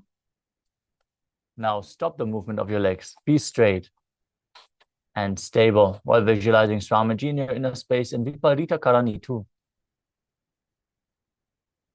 विपरीताख्या सर्वाधिव्याधिनाशिनी नित्यम् अभ्यासयुक्तस्य जाठराग्निविवर्धनी.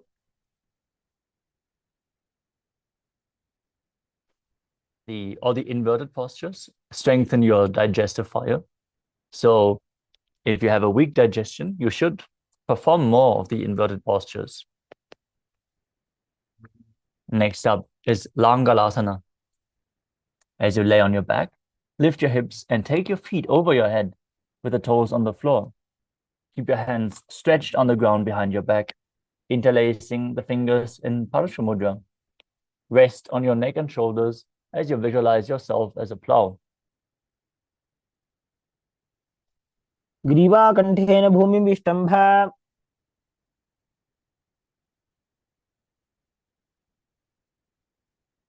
The next asana is Saita Paschimottanasana.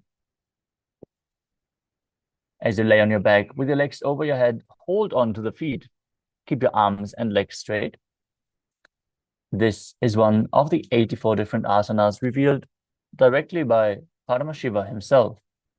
Perform Jalandhara Bandha and Mula Bandha while breathing in Mudra Kumbhaka. तानं शयित्वात् कुर्वीत शयितपश्चिमतानकम्.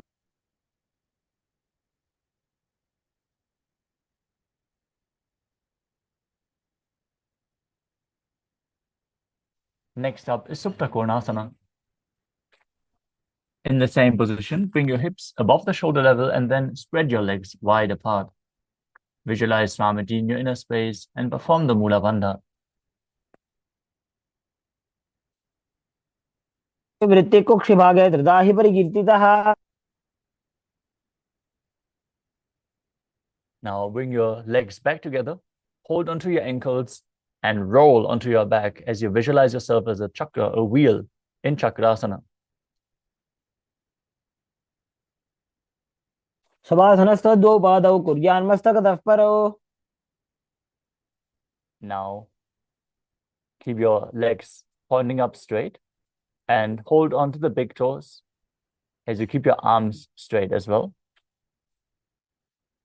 And then open your legs wide in Supta Prasarita Parangushtasana. Visualizing Swamiji in your inner space and making an ocean-like sound with your mouth. उत्तानपादं क्रौञ्चं च मरीचिं वीरभद्रकम्. Now join your legs back together, keep your arms straight. Visualize Swamiji in Supta Padangushtasana. उत्तानपादं क्रौञ्चं च मरीचिं वीरभद्रकम्. The next asana is Matsyasana. From Supta Padangushtasana, bring your legs into Padmasana. Then lay flat on your back. Bring your arms over top of the head, holding onto opposite elbows. As you gaze to the nose and visualize Matsya, the fish avatar of Lord Vishnu. मुक्तपद्मासनं कृत्वा उत्तानशयनं चरेत्. Next up is Parasharamasana. From the same position, place the backside of the right hand onto the left palm. Gaze to the nose and visualize Lord Rama in your inner space as you perform the Mula Bandha.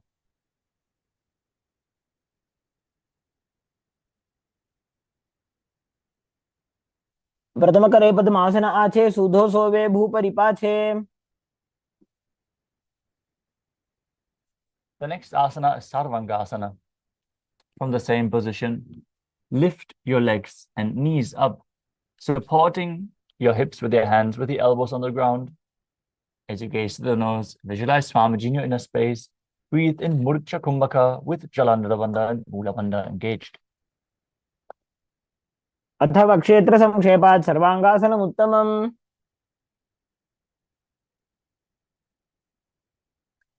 Next up is Vrishchikasana. As you lay on your back, place one foot on the opposite thigh and pull the knee of that leg up to your chest. Extend your arms straight up above your head and hook your fingers forward while visualizing yourself as a scorpion, gazing to your third eye and engaging Jalandhara Bandha and Mula Bandha. प्रथमशयन सुधो शीशिके सन्धि सुदाखे. Now exchange the position of your legs and repeat Vrishchikasana on the other side. प्रथमशयन सुधो शीशिके सन्धि सुदाखे.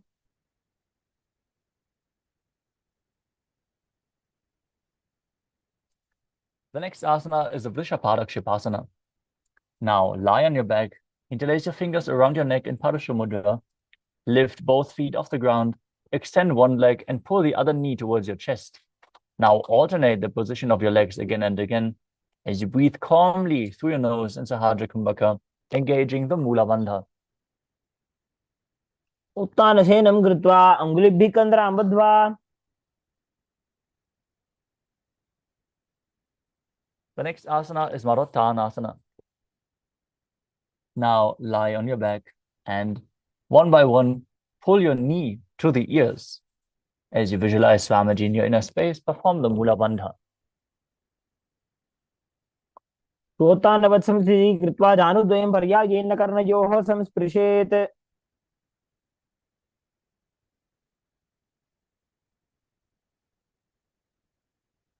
The next asana is Vrikasana.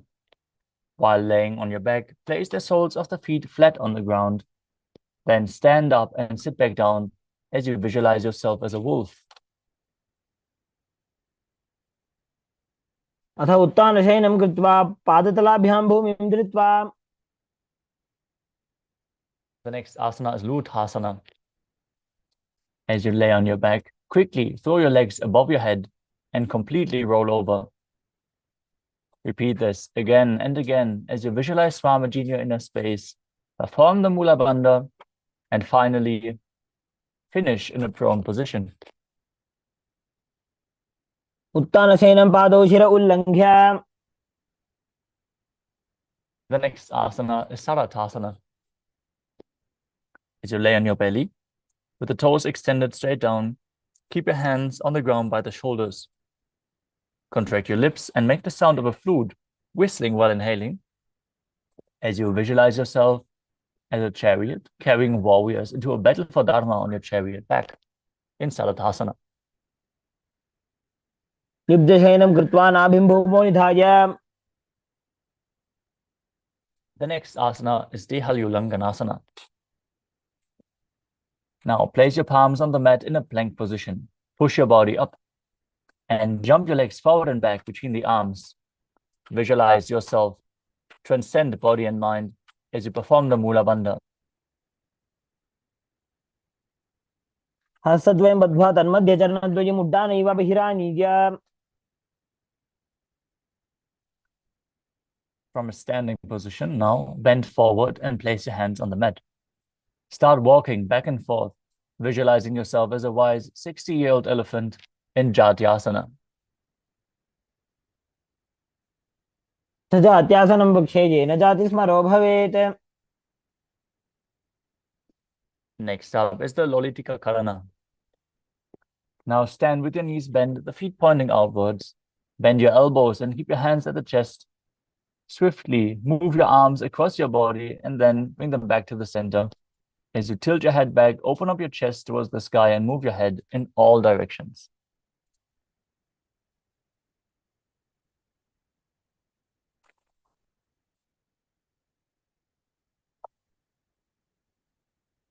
The next asana is Sarvasana. Now tie your feet with a rope, if you have a rope available, and then stand straight on the mat like a rod, keeping your arms at the side of your body with the hands touching your thighs. Visualize that your Kundalini, Devi, is raising and curling upwards around your body. As you breathe in Sahadra Kumbhaka, leading the prana along the spine, pushing it up by performing the Mula Bandha, internally chanting the Mahavakya, Om Nithyananda Paramashivoham. अथ सर्पासनं वक्षे वायुपाणाय केवलम्. Some yogis stand like this the whole night to awaken the Kundalini Shakti. By the grace of the Supreme Pontiff of Hinduism, just a glimpse of his Jnana Deeksha can awaken the Kundalini in our body. And we have the Shakti Pada and Shakti Nipada. So the Kundalini is awakened naturally. Now untie your feet if you tie them as we enter the next asana, which is Ushtra Sadhanasana. While standing, place all fingers on the mat and then stand on your hands. Hold onto the toes from the front and begin to move, visualizing yourself as a camel as you breathe calmly through your nose in Sahadra Kumbhaka.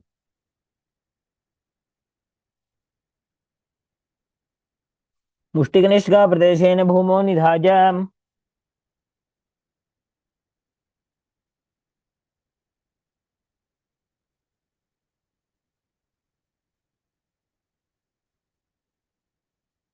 The next asana is Ashvasana.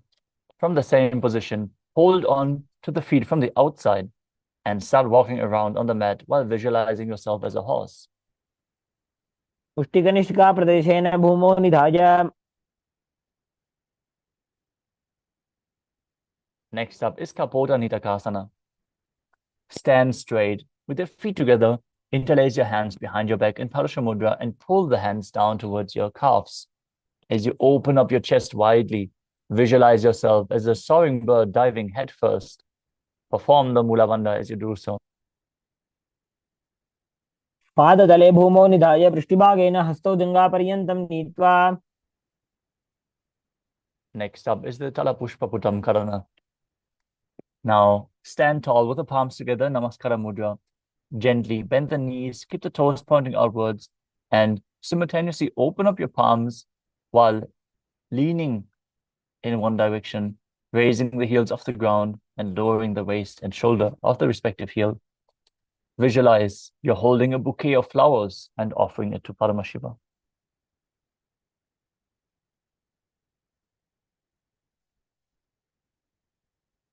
The next asana is Khadgasana. Now visualize yourself as a rhinoceros as you lay down on your stomach and jump your feet up towards your hands and stand. Gaze at the nose. Bring your hands together in Namaskara Mudra, forming the horn of the rhinoceros. नुजसरतमासनं कृत्वा पादतलाभ्यां भूमिं धृत्वा.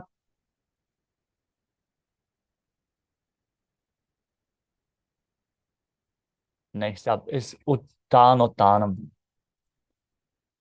As you sit down all the way or as low as you can to the ground, stand up and sit back down. Do this again and again. You can hold weights to intensify this asana.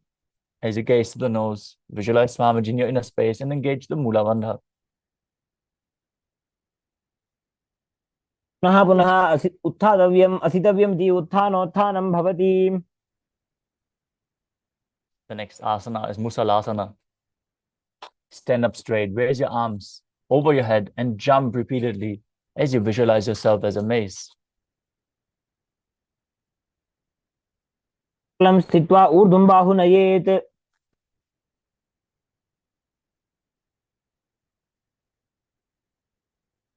The next asana is Utthaya Shakasana.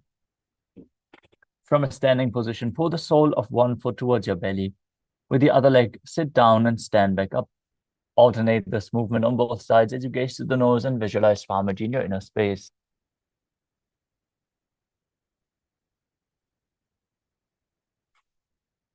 एकैकं पादतलं कक्षौ निधाय तिष्ठेत् उच्छीर्षकं भवति. Next up is the Parshvajanukarana. Now stand and keep one leg slightly bent with the toes pointing to the side. Bend and lift the opposite knee towards your chest, pointing the toes downwards. Keep the arm holding the knee, the hand in a fist, and place the other hand on top of the hip with the fingers pointing inwards.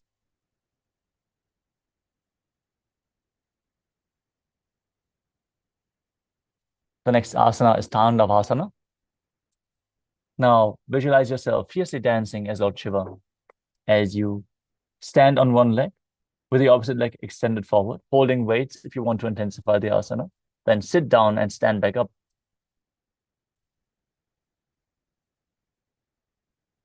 एकेन पादेन स्थातव्यं ताण्डवासनं भवति.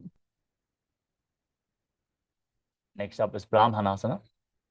As you place the left foot on the opposite hip and stand erect on the mat like a rod, keeping the hands by the side, visualize Lord Brahma blessing you from within as you perform the Mula Bandha. ब्राह्मणासनमावक्ष्ये यत् कृत्वा ब्राह्मणो भवेत्. The next asana is Garudasana 3. Now stand tall and wrap the left leg over and around the right knee, tucking the left toes on the other side of the right calf.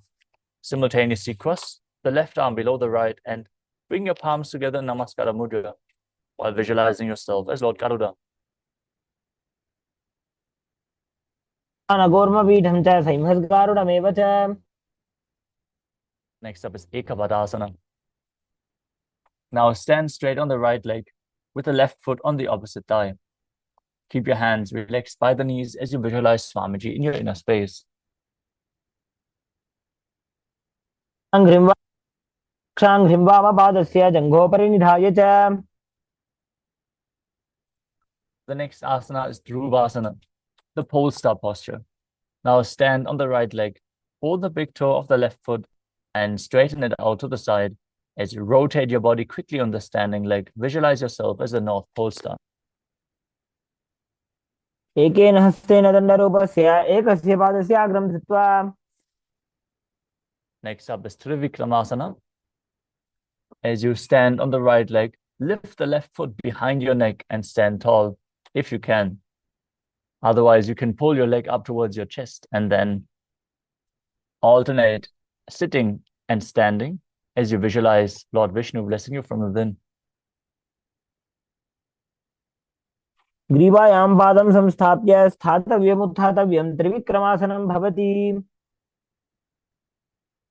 Now repeat the Parshvajanukarana on the other side. Hold the leg with your hand in a fist. Pull it towards your chest.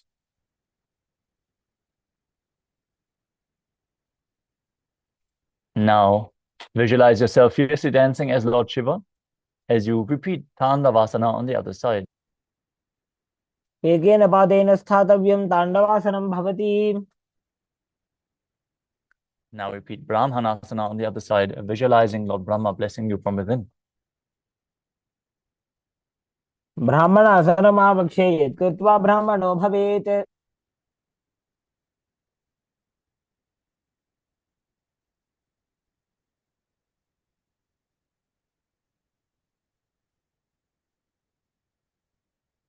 Now repeat Garudasana 3 on the other side. As you visualize yourself as Lord Garuda, intertwine your arms and legs. उत्तानकूर्मपीठं च सिंहस्गारुडमेव च. Now repeat Ekapadasana on the other side, with the feet on the opposite hip, hands relaxed by the knees, visualizing Swamiji in your inner space. दक्षाङ्घ्रिं वामपादस्य जङ्घोपरि निधाय च. Next up is Dhuruvasana, the pole star posture on the other side. Hold onto the big toe as you rotate on the other foot, visualizing yourself as the North Pole star. केन हस्तेन दण्डरूपस्य एकस्य पादस्य अग्रं धृत्वा. Now bring the other leg behind your neck and sit down and stand back up as you repeat Trivikramasana on the other side. Again, pull the foot towards your chest. If you can't, bring it behind your neck. You can hold on to an object for stability if you need. ग्रीवायां पादं संस्थाप्य स्थातव्यम् उत्थातव्यं त्रिविक्रमासनं भवति. Next up is Samana Kakarana. Now stand with the feet close together, the toes pointed slightly out, and keep both hands to the sides of your body. Feel the retained prana flowing through your body, the Kundalini Shakti activated by the yoga practice.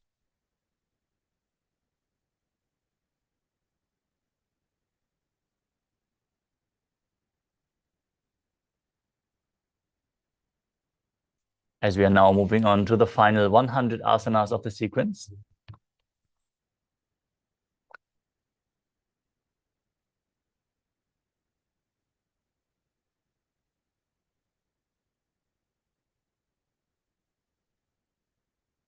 The next asana is Gorak Anjali Asana. Now stand erect and then bend forward. Bring both hands underneath the knees and make a finger lock in Parasha Mudra. Sit in a squatting position and let the finger lock touch your navel as you visualize the great sage Goraknath, founder of the Natha Yoga Hindu Sampradaya. Perform the Jivachala Kumbhaka, which is inhaling deeply and then moving the retained prana throughout your body in an upward and downward direction and through your limbs, just by the force of your will, along with your mind. Perform the Mula Bandha and internally chant the Mahavakya, Om Nithyananda Paramashivoham. प्रथमे उभो होए बाहुरी नीचो निहोवे. Next up is Kanchi Asana. Now insert your hands between the thighs and calves, then wrap them around as you interlace your fingers behind your back.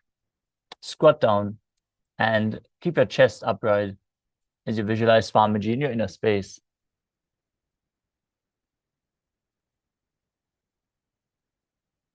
मध्यात् हस्तौ निवेशयानितं मम धृत्वा.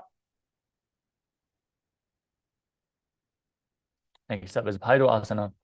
As you bring the feet together, sit in a squatting posture with the heels touching your perineum.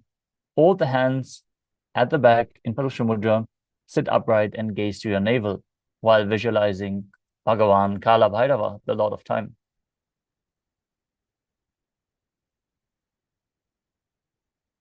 उपगगी थलिया की Mahuli core मिलाई.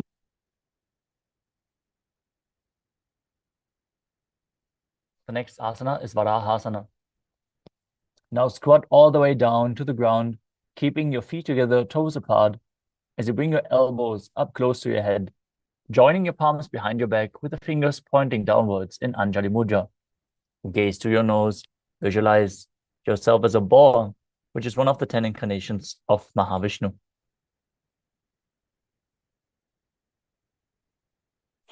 पागदली की माहिली core मिलाई फना पानी उकड़बई से.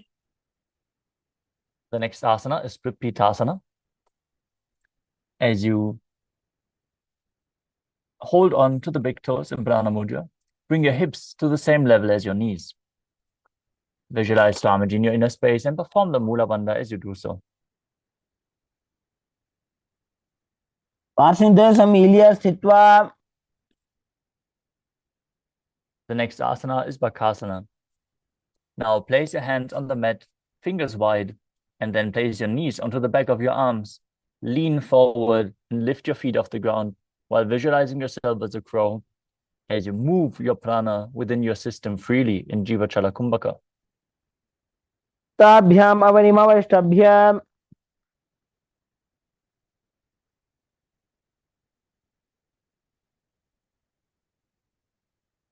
Next up is Sushtanga Kapali Asana.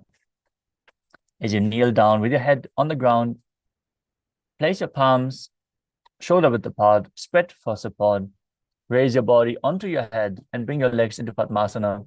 As you visualize Swamiji in your inner space, gaze to your nose and perform the Mula Bandha. आसन को गण कपाल आछो होई. Next up is Guptasana. Now, kneel down onto the ground. Keep your toes flat, sitting in between the heels with the toes touching behind your body. Keep your hands on top of your thighs. Gaze to the nose and visualize you are sitting in the secret seat with Paramashiva and Guru.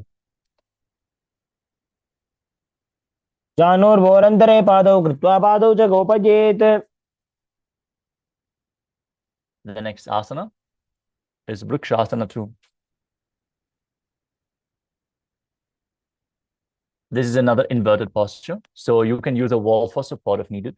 Or if you have any partner available to aid you, they can hold your legs and support you in the handstand posture. Now place your hands on the ground, fingers wide, and lift your body up straight into a handstand. This asana should be practiced by everyone to purify the 7 chakras.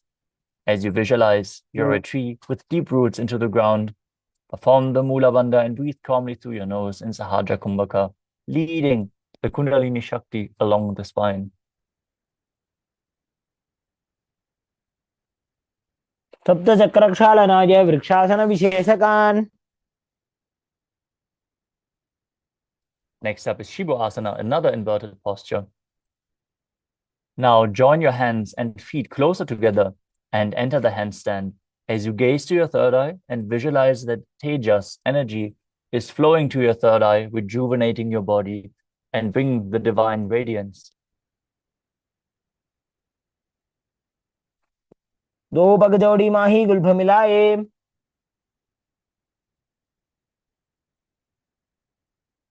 Now place your hands on the ground, shoulder width apart, and step your feet back into a plank position. Then lower your body down to the mat and push it back up again and again as you visualize yourself as a fish in Matsyasana 2. शयनं कुर्वरो पार्श्वभागायाम् ऊर्ध्वकृत्य.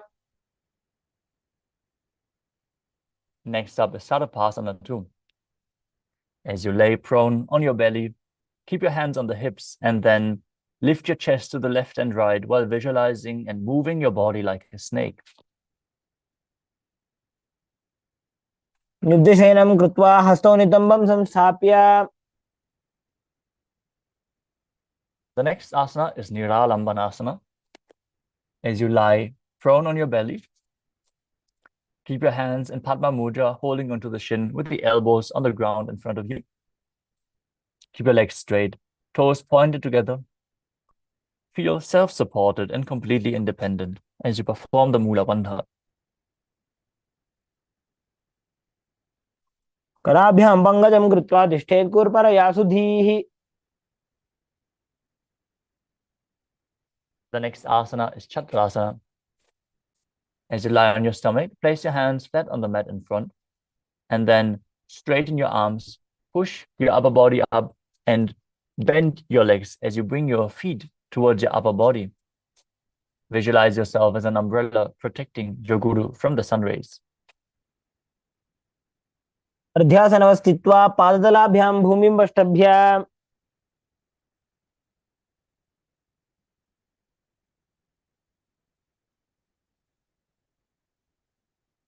The next asana is Vajrasana. As you sit on your knees with the tops of the feet flat on the mat, bring your butt onto the heels and stretch your arms out in front, placing your palms on the ground and your forehead on the ground as well.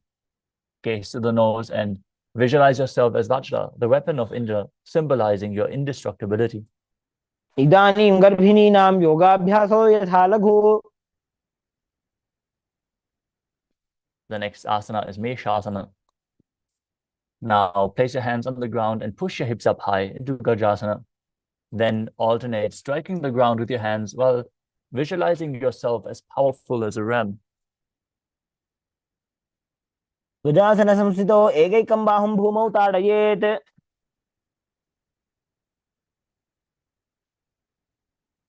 The next asana is Ajasana.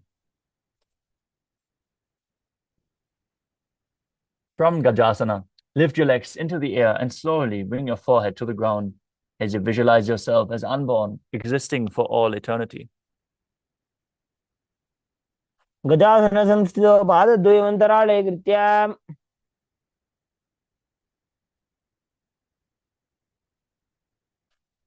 The next asana is Tanantarasana. Sit on your heels with the legs together, interlace your fingers around the toes, and pull your feet towards your perineum. Then place your hands on the respective knees, keep your spine straight and gaze at the nose, while visualizing Swamiji in your inner space as you return to making an ocean-like sound with your mouth in Ujjayi Pranayama. पूर्व विधि परिहाता की काकसी से फणा शरा मोड़ी. Next up is the Angamottanam. Now, interlace your fingers in front of your body and then behind you, stretching your arms forward to the sides, backwards, and up, giving a massage to various different joints and muscles of your body while visualizing Swamiji in your inner space. हस्तयोः अङ्गुलीर्बद्ध्वा हस्तयोर्मध्यात् सर्वमङ्गं निष्कासयित्वा. Next up is Garudasana form. Now sit on your heels in Vajrasana with the feet turned outside, with the toes pointing outwards. Keep your thighs and knees resting on the ground with your spine straight, hands on your knees, visualizing yourself as Lord Garuda, flying Lord Vishnu and Lakshmi on his back. जङ्घोरुभ्यां जरां पीड्य स्थिरकायो द्विजानुना. Next up is Ananda Mandirasana. Now sit with the legs folded back, toes pointing backwards, knees wide, holding onto your ankles. As you place the front of your buttocks on the ground, gaze to your third eye and visualize yourself residing in the blissful space of a temple. अथ वक्षे वीरनाथ आनन्दमन्दिरासनम्. The next asana is Mandukasana too. As you sit with the knees wide, feet overlapping on top of your ankles, keep your hands underneath the knees and gaze to your nose. Press your tongue up against the palate of your mouth as you visualize yourself as a frog, performing the Manduki Mudra with your frog tongue as you engage Uddiyana Bandha and Mula Bandha. पृष्ठं सम्पीड्य गुल्फाभ्यां जान्वङ्गे सबलयाकृतिः. The next asana is Narasimhasana. Now keep your toes on the mat, heels up and together. Place your perineum on the heels as you place your palms on the ground with the fingers spread wide, thumbs touching and the base of your hand touching the big toes. Gaze to the nose. Stick out your tongue and exhale forcefully as you visualize Narasimha, the lion man avatar of Lord Vishnu. दो फणा पानी होए वैसे एड़ी Mailer गुदानी वैसे. The next asana is Bhishrakasana. As you sit on the toes and place your perineum on the heels, with the heels raised off the ground, separate your knees, place them on the ground, make a hollow of your palms, place it over your mouth as you keep your thumbs under the teeth and close your lips. Inhale through the right nostril and exhale through your mouth in Vishraka Pranayama as you gaze to the nose and visualize yourself as Devi, victorious over any and all minuscule fears you might have. दो पगांगी एड़ी जोजी गोड़ा फनो बान बनी होई. The next asana is Makadasana. As you keep the soles of the feet together, top of the feet on the ground, sit on your heels and bend your elbows, bringing the fingers to your armpits. Imitate as if you were a monkey scratching itself. Visualize yourself as a playful monkey as you gaze to the third eye and perform the Mula Bandha. दो पगदली संपुट आने तिनकी पृष्ठी भूमि पर इठाने.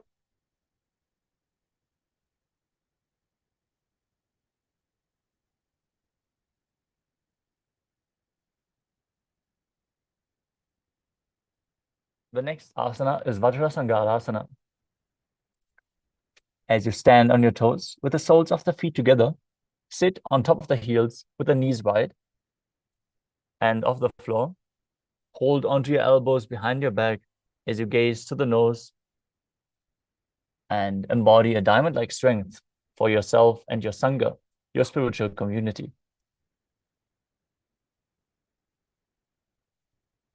प्रथम बना पानी होए बैसे दो एड़ी गुदा निवैसे. The next asana is Kanjanasana.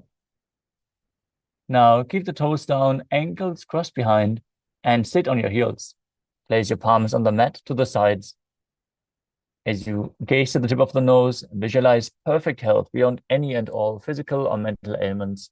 Perform Uddiyana Bandha and Mula Bandha. खञ्जनासनम् आवक्षे यत्कृत्वा सुस्थिरो भवेत्. Next up is Kurmasana. With the toes flat, cross your feet and place the perineum onto the back of the heels. Keep your knees wide on the floor, rest your hands on the knees, and make your upper body stiff like the shell of a turtle as you gaze to the nose and visualize yourself as a turtle, having a stable body and mind to live for centuries. गुल्फौ च वृषणस्याधो व्युत्क्रमेण समाहितौ. The next asana is Yogasana. With your toes flat, cross your feet, place the perineum onto the back of the heels. Gaze to the nose, relax your upper back as you visualize Swamiji in your inner space. गुदं नियम्य गुल्फाभ्यां व्युत्क्रमेण समाहितः. The next asana is Vijogasana. As you stand on the knees, cross your ankles behind with the feet near the opposite knee. Hold your calves with the fingers inside and the thumbs outside as you gaze to your third eye and visualize a space of eternal oneness, Advaita, with your Guru. गोड़ा मामो उभय होई गोड़ा आडारा खेदोई.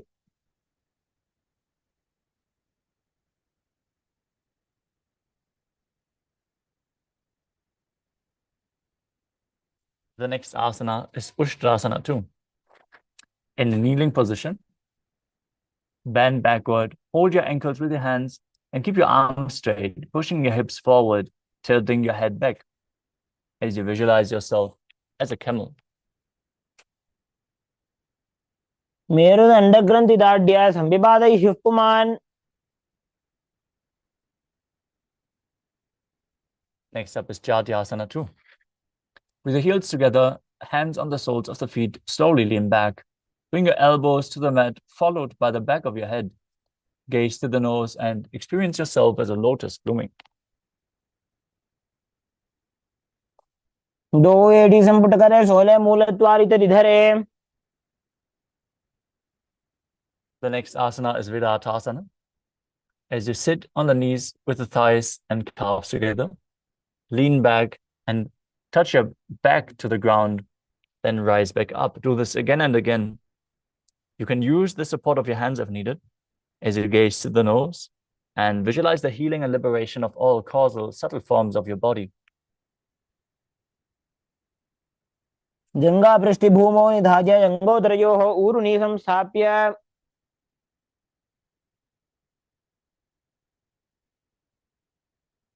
The next asana is Kapotasana.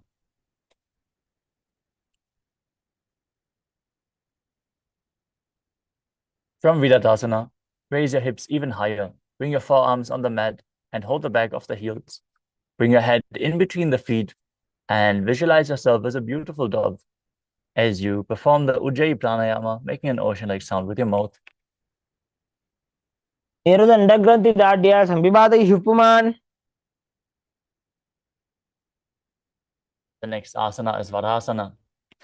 As you stand upright on your knees with the toes tucked, hold your arms with opposite hands and gaze to the tip of your nose as you enter the boon-fulfilling posture. Receive your boon from Paramashivam. Internally chant Om Nithyananda Paramashivoham as you embody the principle of Soham Asmi. जानुनि भूमौ संस्थाप्य हस्ताभ्यां बाहुपरस्परं धृत्वा. The next asana is Varahasana too. As you keep your knees together, toes tucked, lean forward and bring your elbows to the mat with your hands holding your head. Rest your hand on your hands and place your butt on the heels as you visualize yourself as Varaha, the boar avatar of Lord Vishnu. सूर्यं चन्द्रं भेदनानि आसनानि निकथ्यते. Next up is Mundasana. Now kneel down, place your elbows on the mat, shoulder width apart, and interlace your fingers as we enter another inverted posture. Get support if you need it. Now place your head on the mat, support it, holding it with your hands as you walk your legs forward until your hips align. Raise your legs up straight and be stable. Gaze to the nose and visualize yourself as a lob tree as you breathe calmly through your nose in Sahajra Kumbhaka in Mundasana. अधो मुण्डासनं पक्षे सर्वेषां प्राणिनां सुखम्. Gently lower your body down and keep your head in between the knees with the elbows outside of the knees, hands holding your head. Exhale through your mouth in this posture as you gaze to the nose and visualize Swamiji in your inner space in Andhasana. प्रथम भगदली समटहरावे कोरमा हिली उभे मिलावे. Next up is Viparita Shalabhasana.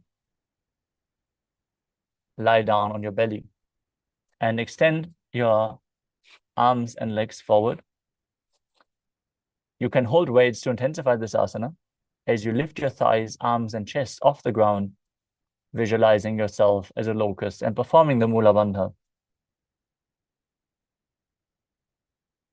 शलभासन भेदाश्च नटभेरुण्ड नामके. The next asana is Kapalasana.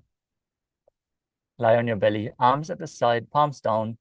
Place your forehead on the ground and lift your legs up as you visualize a skull, representing the mind with purified thoughts and the strong will to attain enlightenment. बालं भूमौ निधाय ऊर्ध्वं पादौ नयेत्.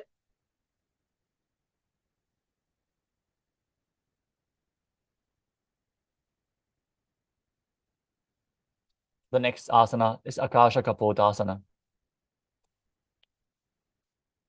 Now, lie on your stomach with the hands by the sides. Lift your legs up over your head and slowly place your feet on the mat in front of your head. Keep your palms flat on the mat behind as you visualize yourself as a free and open dove. उष्ट्रासने स्थित्वा चरणौ भूमेरुत्थाप्य.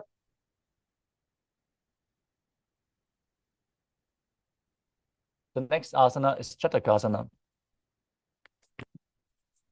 As you sit on your knees, bring the chest down so your navel touches the knees and keep your hands flat on the mat, forearms on the ground. Be sturdy as you visualize yourself as a sparrow. कूर्परपर्यन्तौ हस्तौ धरामवष्टभ्य.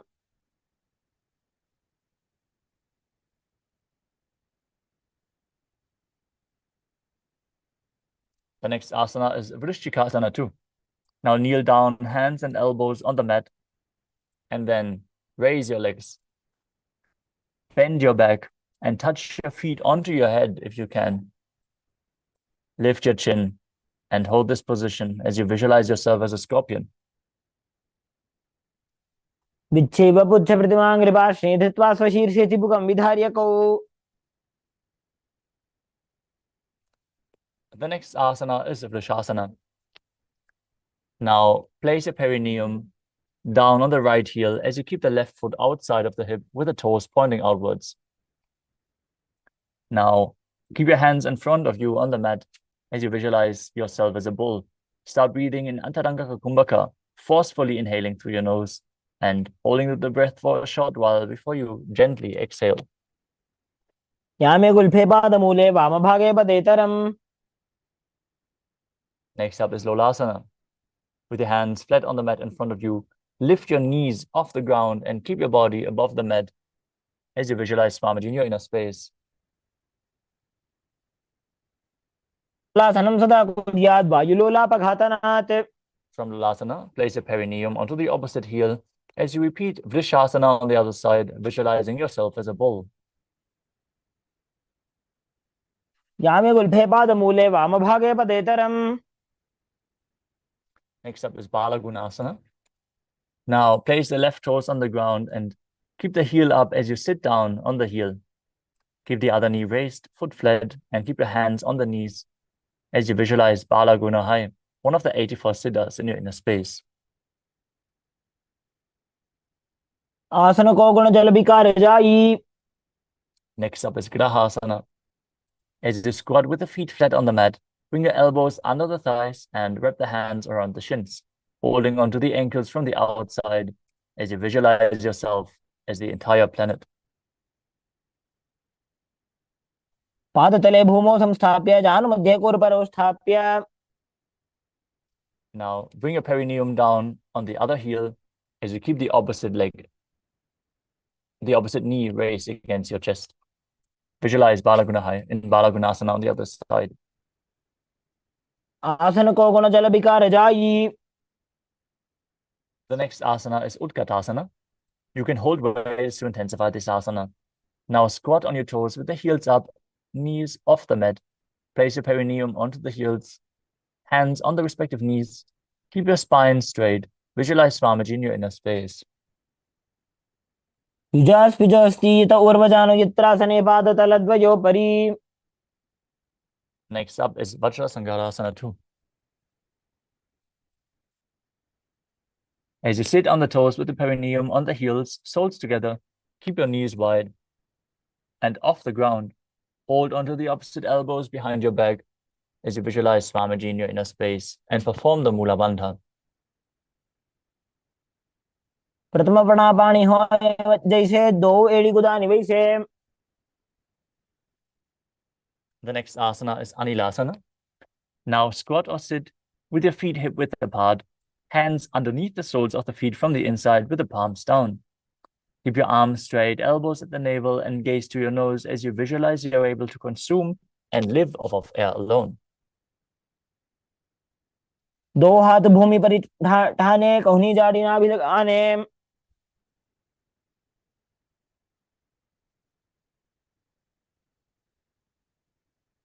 The next asana is Padukasana.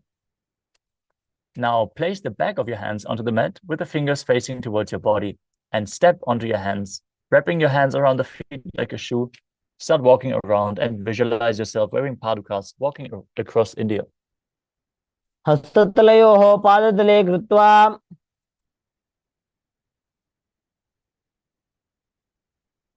Next up is Kukutoranasana. As you place your palms on the mat, raise your feet upwards into the air and let them fall back down again and again, visualizing yourself as a rooster. हस्ततले भूमौ कृत्वा पादतले च ऊर्ध्वमुड्डानं कृत्वा.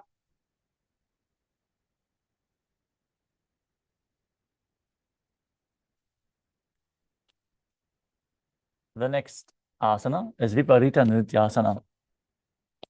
Now place your hands on the mat and raise your legs upwards into a handstand.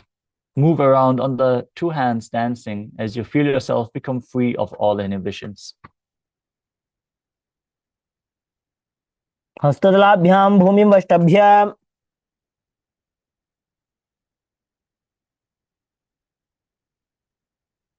The next asana is Kunjarasana. As you separate your feet, place one palm down to the mat with the arms straight. Bring the opposite hand to the head. Be stable as you visualize Swamiji in your inner space.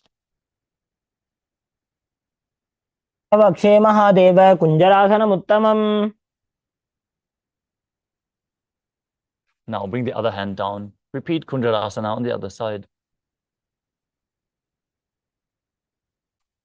अथ वक्षे Mahadev कुञ्जरासनमुत्तमम्. Next asana is Kadambasana. Now sit on the ground with your feet flat and the heels close to your body. Hold the respective ankles as you lift your feet off the ground and visualize yourself as a Kadamba tree, a pious tree that promotes a long life. पार्श्वभ्यां भूमिं वष्टभ्य हस्तद्वयेन गुल्फौ धृत्वा. The next asana is Bhavana Muktasana. As you sit with the heels at the perineum, hold your knees with your hands and pull them against your chest. Visualize that any excess vata is being released from or balanced within your system. Perform the Mula Bandha as you do so. द्वयोस्तु पादयोः पाणिं लात्वा स्वस्वनितम्बके. The next asana is Chakorasana. As you sit and lift one leg behind your head, place both hands flat on the mat and extend the opposite leg up with the knees straight. You can bring the leg over top of your shoulder if you can get it behind your head, and then lift your body off the mat, visualizing yourself as a powerful source of energy as you gaze to your third eye. पूर्वतानं चतुष्पादपीठं वज्रासनं तथा. Next up is Dhanurasana 2. As you sit on the ground, hold the big toes in Prana Mudra. Keep one leg straight and pull the other foot towards your ear as you visualize yourself as a bow. पादाङ्गुष्ठौ तु पाणिभ्यां गृहीत्वा श्रवणावधि.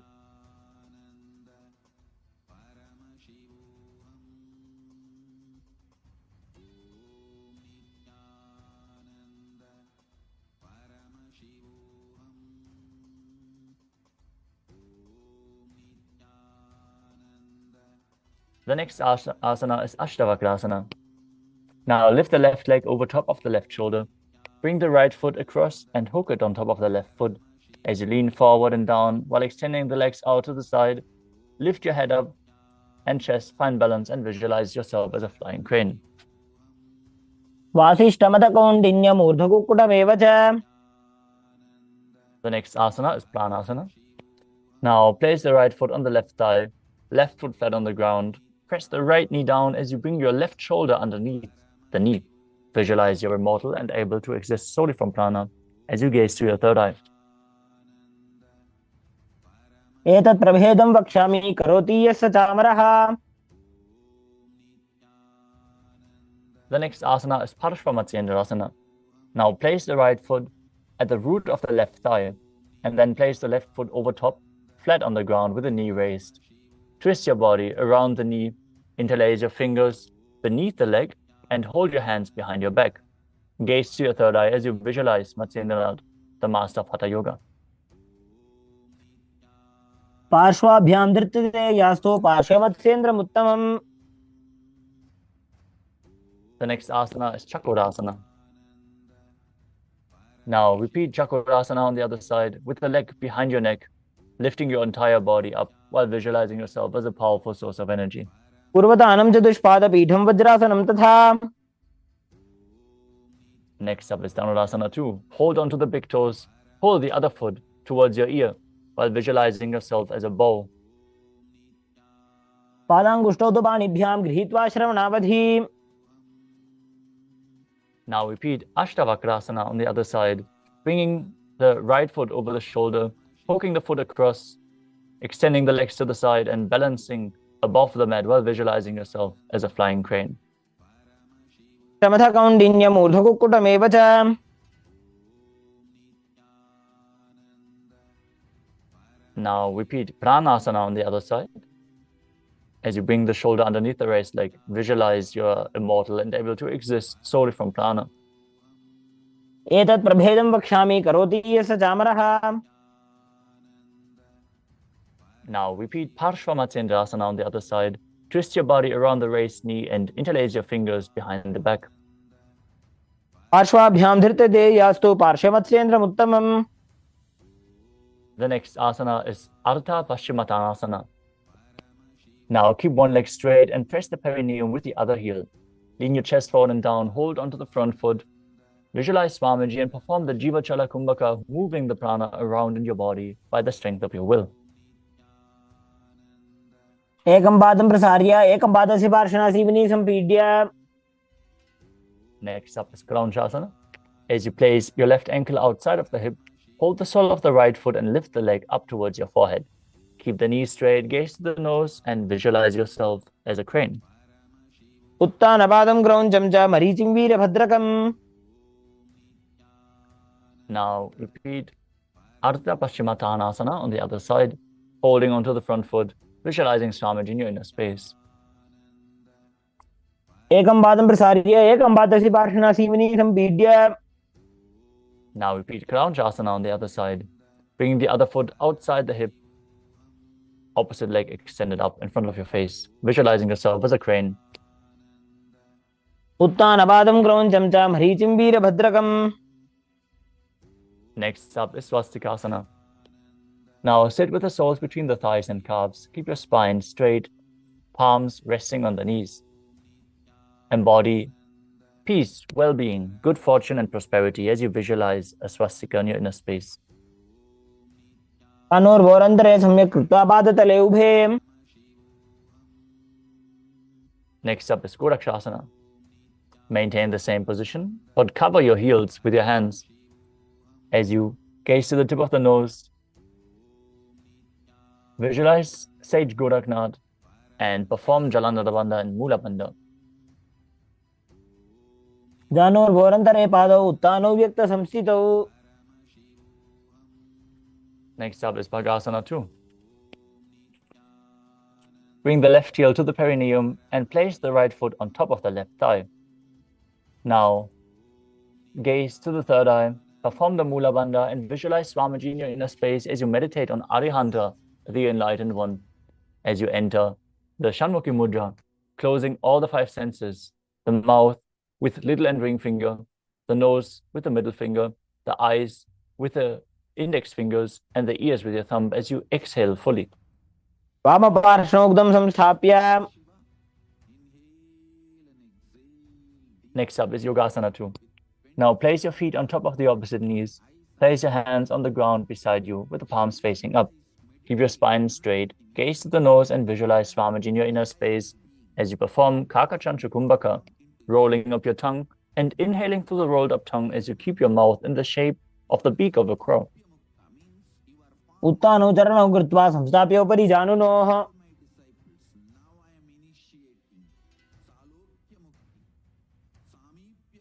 Next up is Urdhva Kukutasana. From Padmasana, place your palms flat on the mat beside your body and press your hands into the mat to lift your body off the ground. Visualize yourself as a rooster. वासिष्ठमतकौण्डिन्यम् ऊर्ध्वकुक्कुटमेव च. Next up is Siddha Haratali Asana. From Padmasana, insert both hands through the knees, place them on the mat without lifting your body up. Gaze at the nose and visualize Swamiji in your inner space. प्रथम पद्मासन को करे हस्तदो वो गोड़ासन धरे. Now press your hands into the ground and lift your body up as you visualize yourself as an elegant swan and gaze through your nose in Hamsasana. स्थित्वा स्कन्धपर्यन्तं ऊरोनि नीत्वा.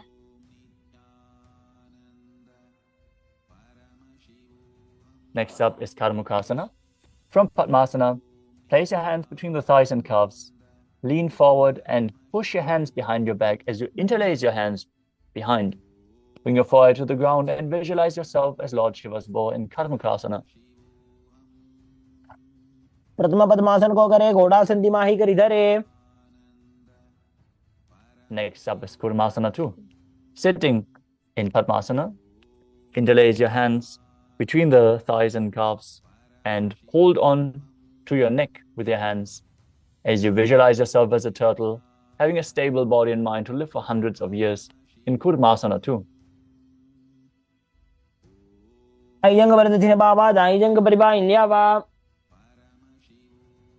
From the same position, tuck your chin to the chest, contract the perineal region, gaze at the nose, rejoice knowing you're sitting in Shiva's secret knot posture. Granthi Bhedasana. अथ पक्षे नीलकण्ठ ग्रन्थिभेदासनं शुभम्. The next asana is Uttana Kurmasana. From the same position, roll onto your back, interlace the hands below the legs and hold onto your neck as you embody a turtle laying on its back. Gaze to the nose as you do so. कुक्कुटासनबन्धस्थं कराभ्यां. Next up is Pangu Kukkutasana. Now sit in Padmasana and place your both hands between the gap of the thighs and calves. One hand on the ground, pushing your body up off the mat as you hold onto the wrist of the hand. Gaze forward as you visualize yourself as a rooster. कुक्कुटासने स्थित्वा एकेन हस्तेन अन्यस्य निबन्धं धृत्वा. Now place the other hand on the ground and lift your body up. Repeat Pangu Kukutasana on the other side. कुक्कुटासने स्थित्वा एकेन हस्तेन अन्यस्य निबन्धं धृत्वा. Next up is Gridrasana. From Padmasana, place your elbows on the toes, interlace your fingers in Parashamudra. Place your chin on the knuckles and your thumbs to the throat as you visualize you have gone beyond all greed and covetous. तानोर्वोरन्तरे पादौ उत्तानो व्यक्तसंस्थितौ. Next up is Padmasana 3. As you sit in Padmasana, place one hand over the other with the palms facing upwards. Keep your spine straight, gaze to the nose, visualize Swamiji and engage all three bandhas. उत्तानौ चरणौ विधाय विधिवशक्तिस्थितौ योगिरात्. Next up is Padmasana 4. Place your hands on the knees, gaze to the nose and visualize Paramashiva in your inner space. एतत् पद्मासनं कुर्यात् प्राणवायुप्रसिद्धये. Next up is Karmakasana 2. Keep the left hand on the left knee and hook the right hand, index and middle fingers around the big toe.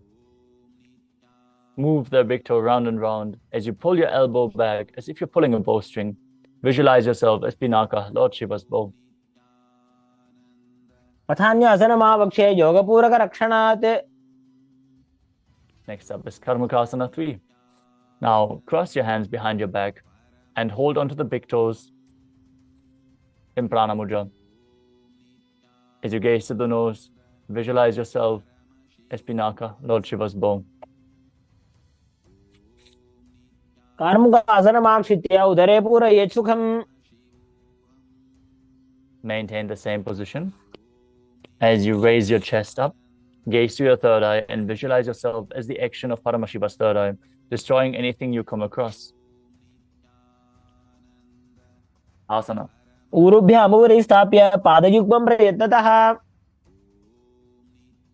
From the same position, roll onto your back. Hold onto the big toes if you can. Otherwise, just lay on your crossed arms behind your back.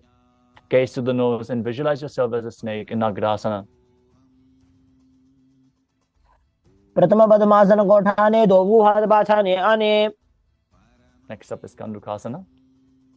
Now free your legs from Padmasana. Pull your knees to the chest. Embrace your legs as you interlock your fingers in Parashamudra.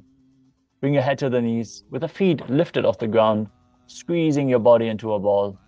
Breathe calmly through your nose in Sahaja Kumbhaka. आसने स्थित्वा हस्तपादान् निष्कुष्य. Now place your feet on the ground, interlock your fingers behind your neck, and lay on your back. As you gaze to the nose, visualize Swamiji in your inner space in Urdhva Bhavanasana.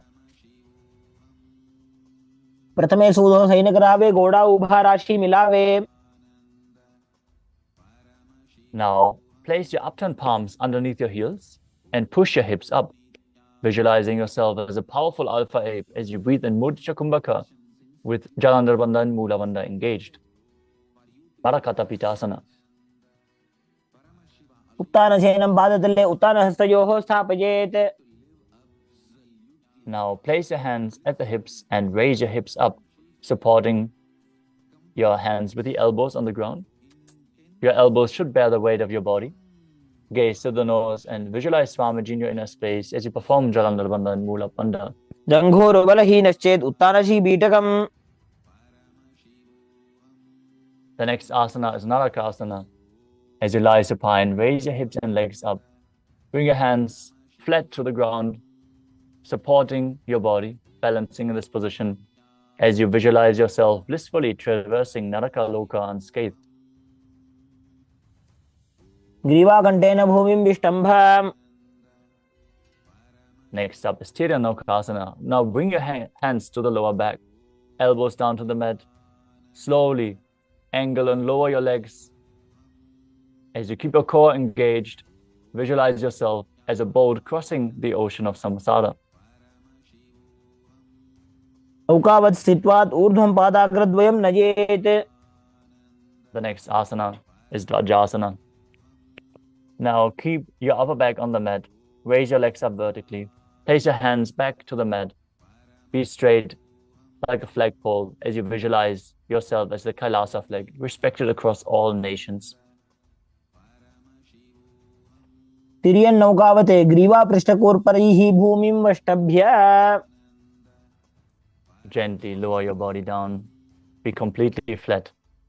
Perform the Shakti Chalan Mudra, pulling the Kundalini Shakti up along the spine all the way to the Brahmarandra.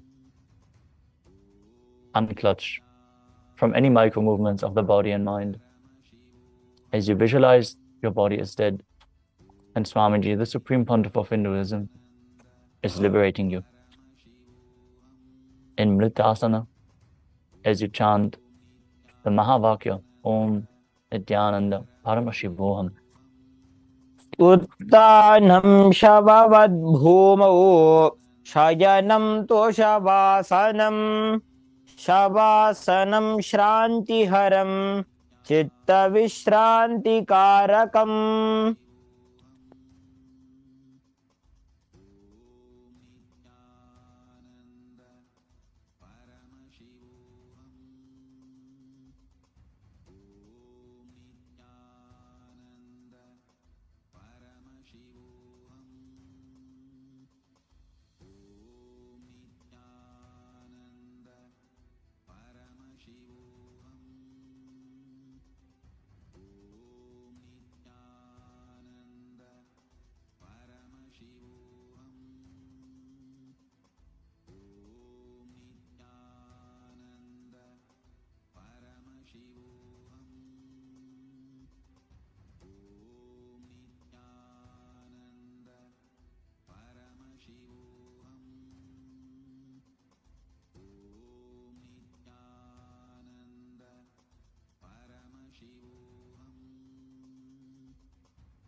Slowly return to your physical body. Start to wiggle your fingers and toes, your wrists and your ankles, your elbows and your knees. As you pull your knees to the chest, rock your body from side to side, and slowly return to a comfortable seated position. Congratulations! You completed the Dvitiya Vinyasa Krama, all 308 asanas. We are now going to have the power manifestation session. So stay tuned. But for now, let us close the session with the Purna Mantra. Sit straight with your head, neck, and spine in a straight line. Hands in Atmanjali Mudra in front of your heart center. Close your eyes. Take a deep breath. Visualize Swamiji in your inner space as we chant the Purna Mantra together. Om Purnamadah Purnamidam Purnat Purnamudachyate Purnasya Purnamadaya Purnamevavasishyate. Om Shanti Shanti Shanti. Harihi Om Tat Sat. Sarvam Bhagavat Shri Nithyananda Paramashiva Padukarpanamastu. Om Nithyanandam. Thank you all. Nithyanandam.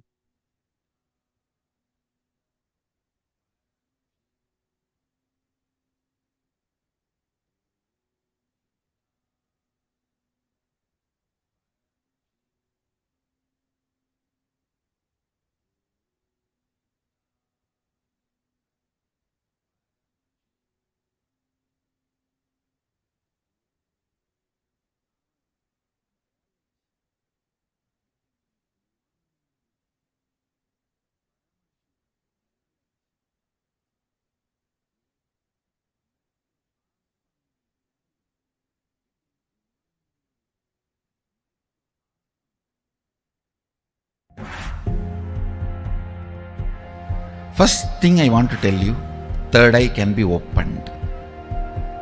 Second thing I want to tell you, for the sake of God, please open it. Third thing I want to tell you, do not believe the fellows who say it cannot be opened or it should not be opened. Third eye has a capacity to make anything you want as reality. Taste the first breakthrough, conscious breakthrough guaranteed. It is all about opening your third eye, giving you first conscious breakthrough. Any human being can go through these initiations and have this superconscious breakthrough, manifest these possibilities and powers. It is possible for all of you. If these words reach your ears, I am talking to you and it is for you. I welcome, O humanity, come, it is time you experience superconscious breakthrough.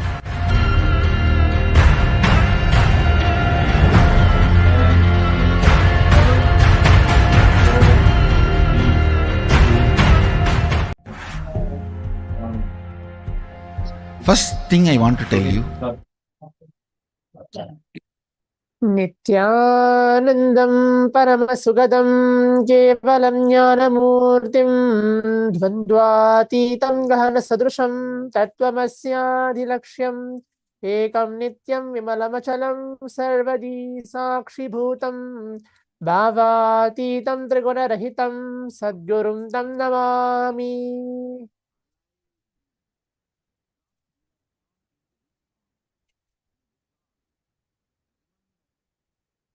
Nithyanandam, we welcome all the Paramashivoham participants here who are being seated for this exciting power manifestation session right after the Nityananda Yoga, the performance of the Dvitiya Vinyasa Krama, the 308 asana sequence blessed by the Supreme Pontiff of Hinduism. Now, let us all get ready. We're going to be manifesting the powers for the next 21 minutes. In today's power manifestation, we're going to be looking into the power of manifesting through the third eye, reading and seeing with our eyes completely blindfolded. So requesting all the participants to please be seated. Please turn on your cameras as we're going to begin with the power manifestation.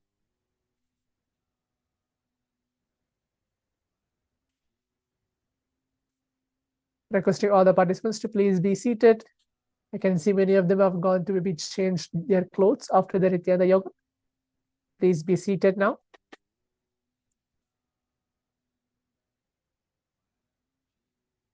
Please turn on your cameras.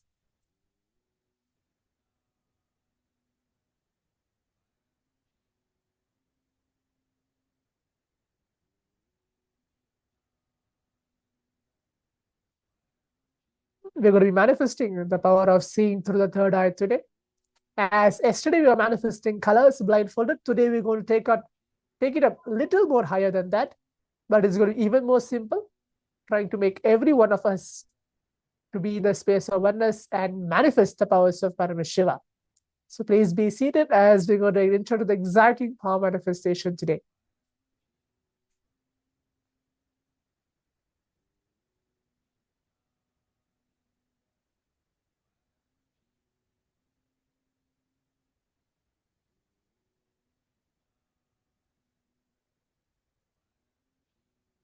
Yes, I can see the participant named as Paveen K. Any other participant, please have turned on your camera. Shivataran, I've seen you maybe doing yoga. Very good. Please turn on your cameras also.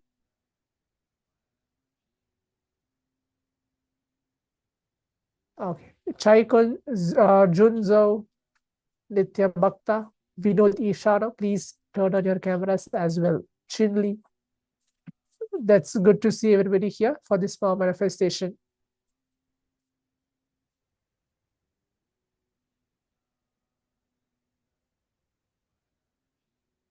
Requesting all the participants to please bring your IBANs, pen and paper, please be seated as how we have been seated for the yesterday's power manifestation. We are going to be manifesting many more extraordinary powers throughout the day. This is going to be just the beginning of the power manifestation today. So please bring your IBANs, pen and paper, please be seated. If you don't have an IBAN, even just a piece of a cloth, it's fine. Please bring something to blindfold yourself and please be seated for this power manifestation. Do not blindfold yourself now. Just make sure you're just being seated.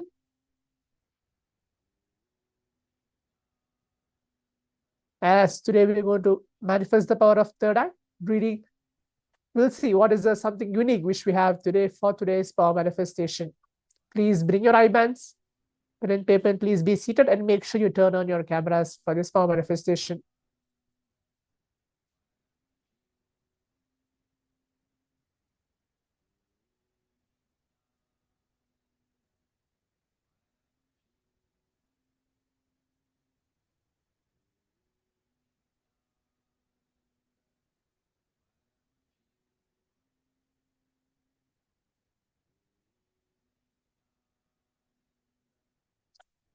As the Supreme Pontiff of Hinduism, Swamiji very beautifully tells that every single power manifestation in these Paramashivoham sessions, which we are guided, blessed, and made manifested, every single Bhava Samaya Darshan which we got every day.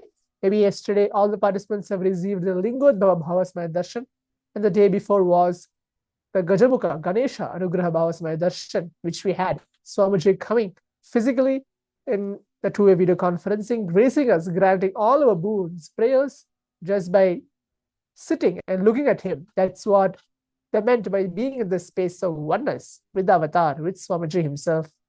And right after those beautiful darshans, we are having the power manifestation, experiencing, manifesting the powers of Paramashiva. That was very beautiful sessions which we had for the past 2 days.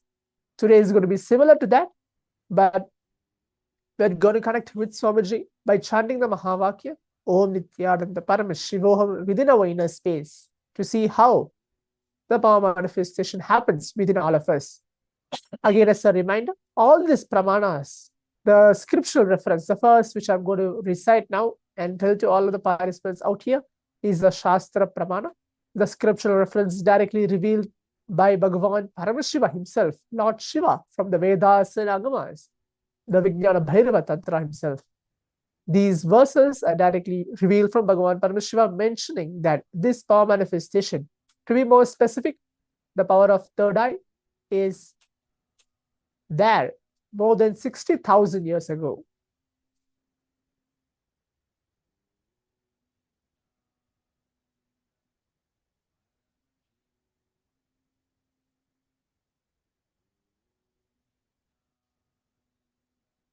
Now, I'll be reciting the Shastra Pramana, which I just mentioned, the scriptural reference directly revealed by Bhagavan Paramashiva. I'll be telling the translation even for that verse, and then let us all get ready for the exciting power manifestation today. Kapala antarmano nyasya tishtanmilitalochanaha kramena manaso dhadyad lakshayed lakshamuttamam. The translation goes, by fixing the mind on inner space within the crown center and sitting stably without any movement, having the eyes closed in succession, by the stability of the mind and inner space, through the power of the third eye, one directly sees the ultimate goal, Lakshyam, by having vision beyond the sight that reveals any object or place, attaining the space of oneness with the source, Paramashiva himself. For all of us, the Supreme Pontiff of Hinduism, Swamiji. So this is the Shastra Pramana which I've just recited, the verse and the translation for it. For this power manifestation, the power of third eye today.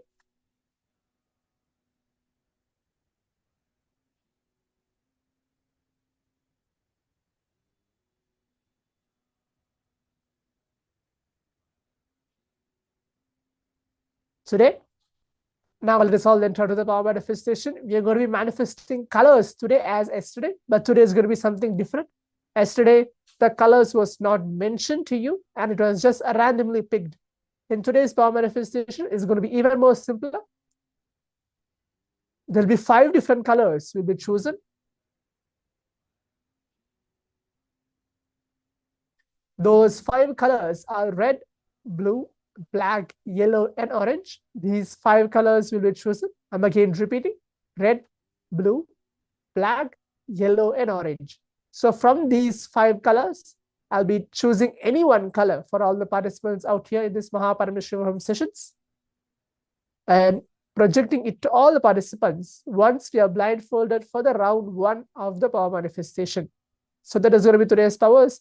It's going to be something similar than yesterday. It's going to be same colors, but I'll be choosing the colors from these 5 colors. Again, repeating, it's going to be red, blue, black, yellow, or orange. Any of these 5 colors I'll be choosing and projecting it to all the participants once we are ready and blindfolded. So if all the participants are able to get what I'm saying, they can leave a message on the Zoom chat telling, yes, it's clear, and we can begin with the power manifestation.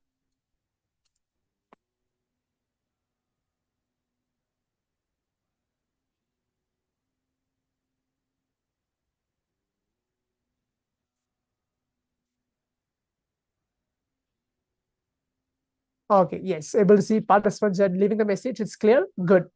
Now, let us all put our eye band on, close our eyes. We can put our eye bands on. Please close your eyes. If you don't have an eye band, please blindfold yourself with some cloth. Please close your eyes.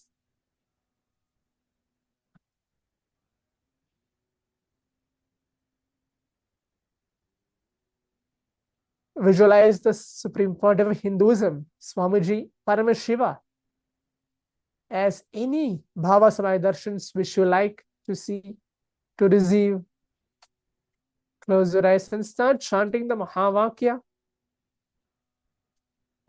Keep your eyes blindfolded. Om Nithyananda Paramashivoham. Om Nithyananda Paramashivoham. Om Nithyananda Paramashivoham.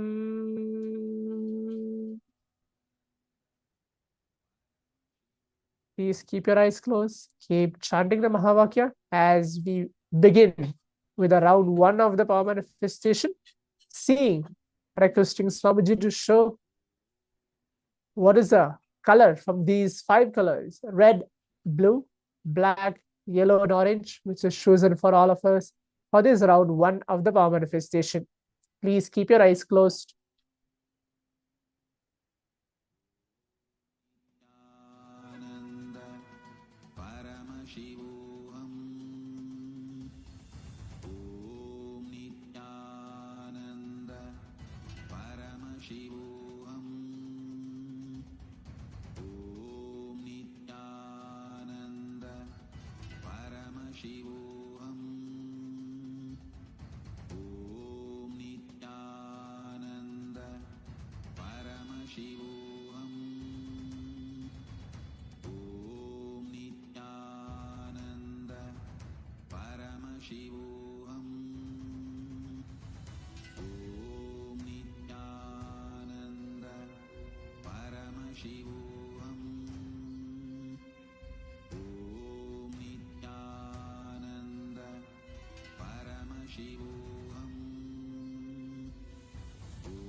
Om Nithyananda Paramashivoham. Please keep your eyes closed as we have a few more seconds to go. Keep seeing what was being revealed to you by the Supreme Pontiff of Hinduism, by Paramashiva himself. What was the color which was chosen for all of us? We have a few more seconds. Please keep your eyes closed. Keep chanting the Mahavakya.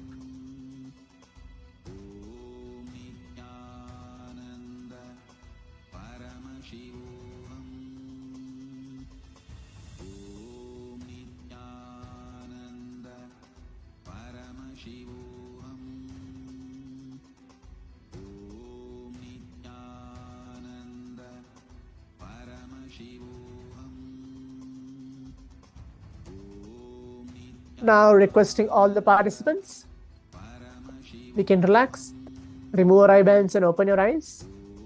You can take off our eye bands. Please open your eyes.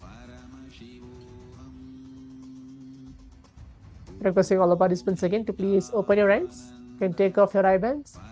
Now please take a few minutes to type out your message, your answer on the Zoom chat telling what was the color which was revealed to you for this round 1 of the power manifestation. What was revealed to you by Swamiji, by Paramashiva? From the color red, blue, black, yellow and orange. Any one of these colors are now chosen already and the round 1 has been completed. So now please, the next step is verifying what was revealed to you for this round 2 of the power manifestation. Let's take a few minutes now to please leave a message on the Zoom chat.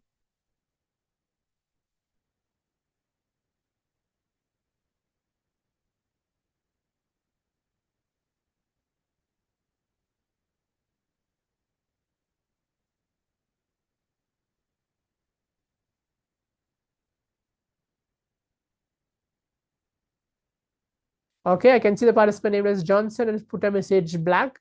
Okay, please continue. Please leave the message of telling what was the color which is chosen or revealed to all of us for this round 1 of the power manifestation. Please leave the message in the Zoom chat before we move on to the next step, is actually seeing what was the real color which was chosen for all of us.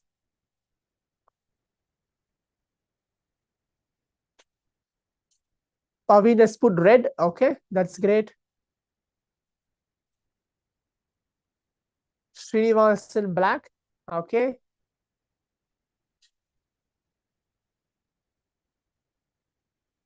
Please leave the message. If you have not seen anything, if you have seen even more than those colors, please leave even that. Doesn't need to be just, you're just seeing those 5 colors.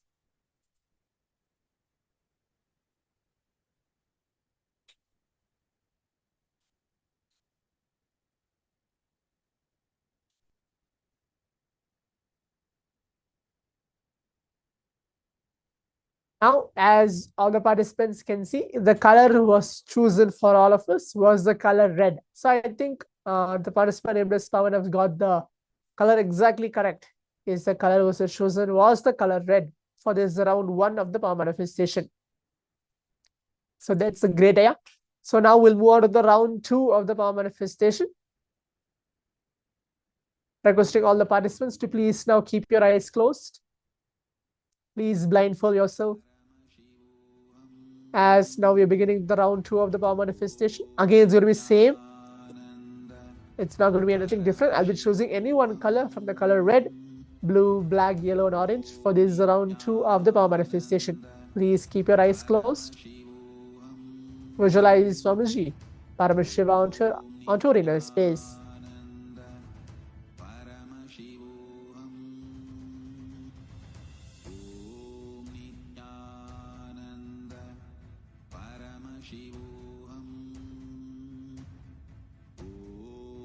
Please keep your eyes closed.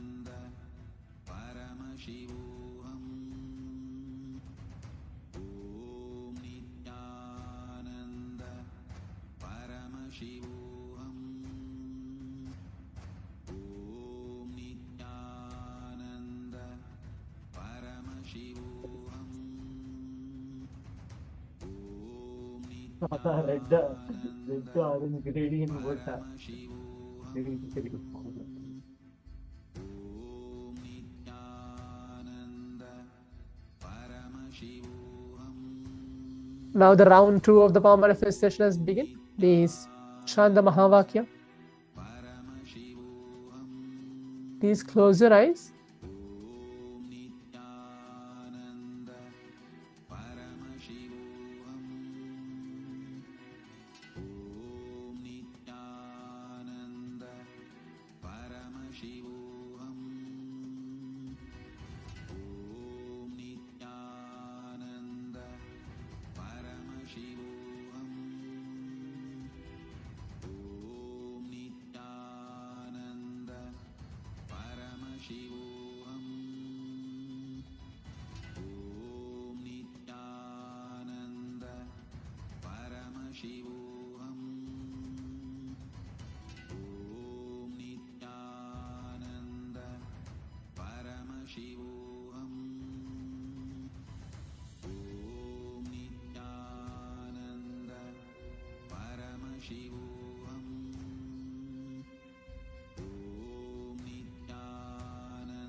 Keep chanting the Mahavakyas. You keep seeing what was revealed, what is getting revealed to all of you.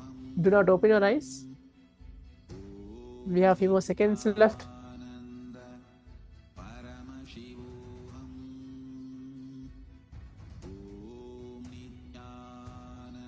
Please keep your eyes closed.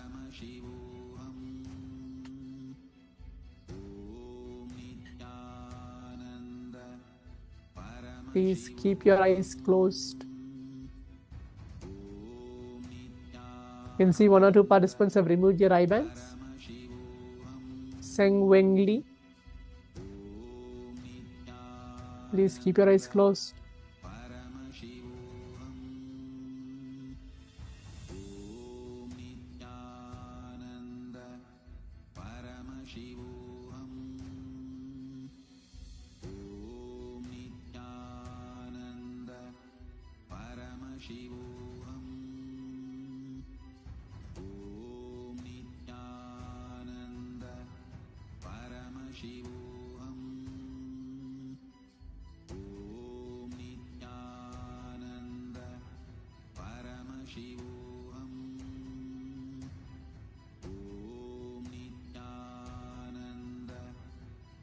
Now requesting all the participants. We can take a few minutes now. You can remove your eye bands, open your eyes.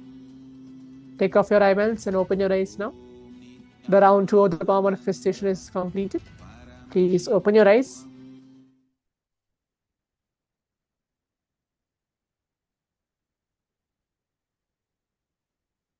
Now take a few minutes to type out your answers on the Zoom chat, telling what was revealed to you for this round 2 of the power manifestation.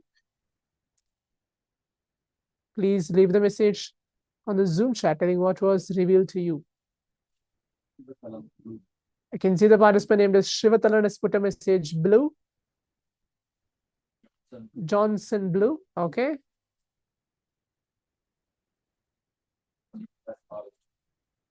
Srinivas orange, okay.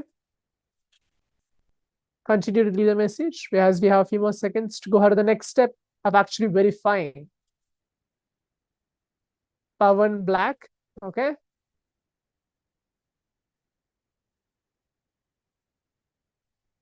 Please leave the message telling what was revealed to you for this round 2 of the power manifestation.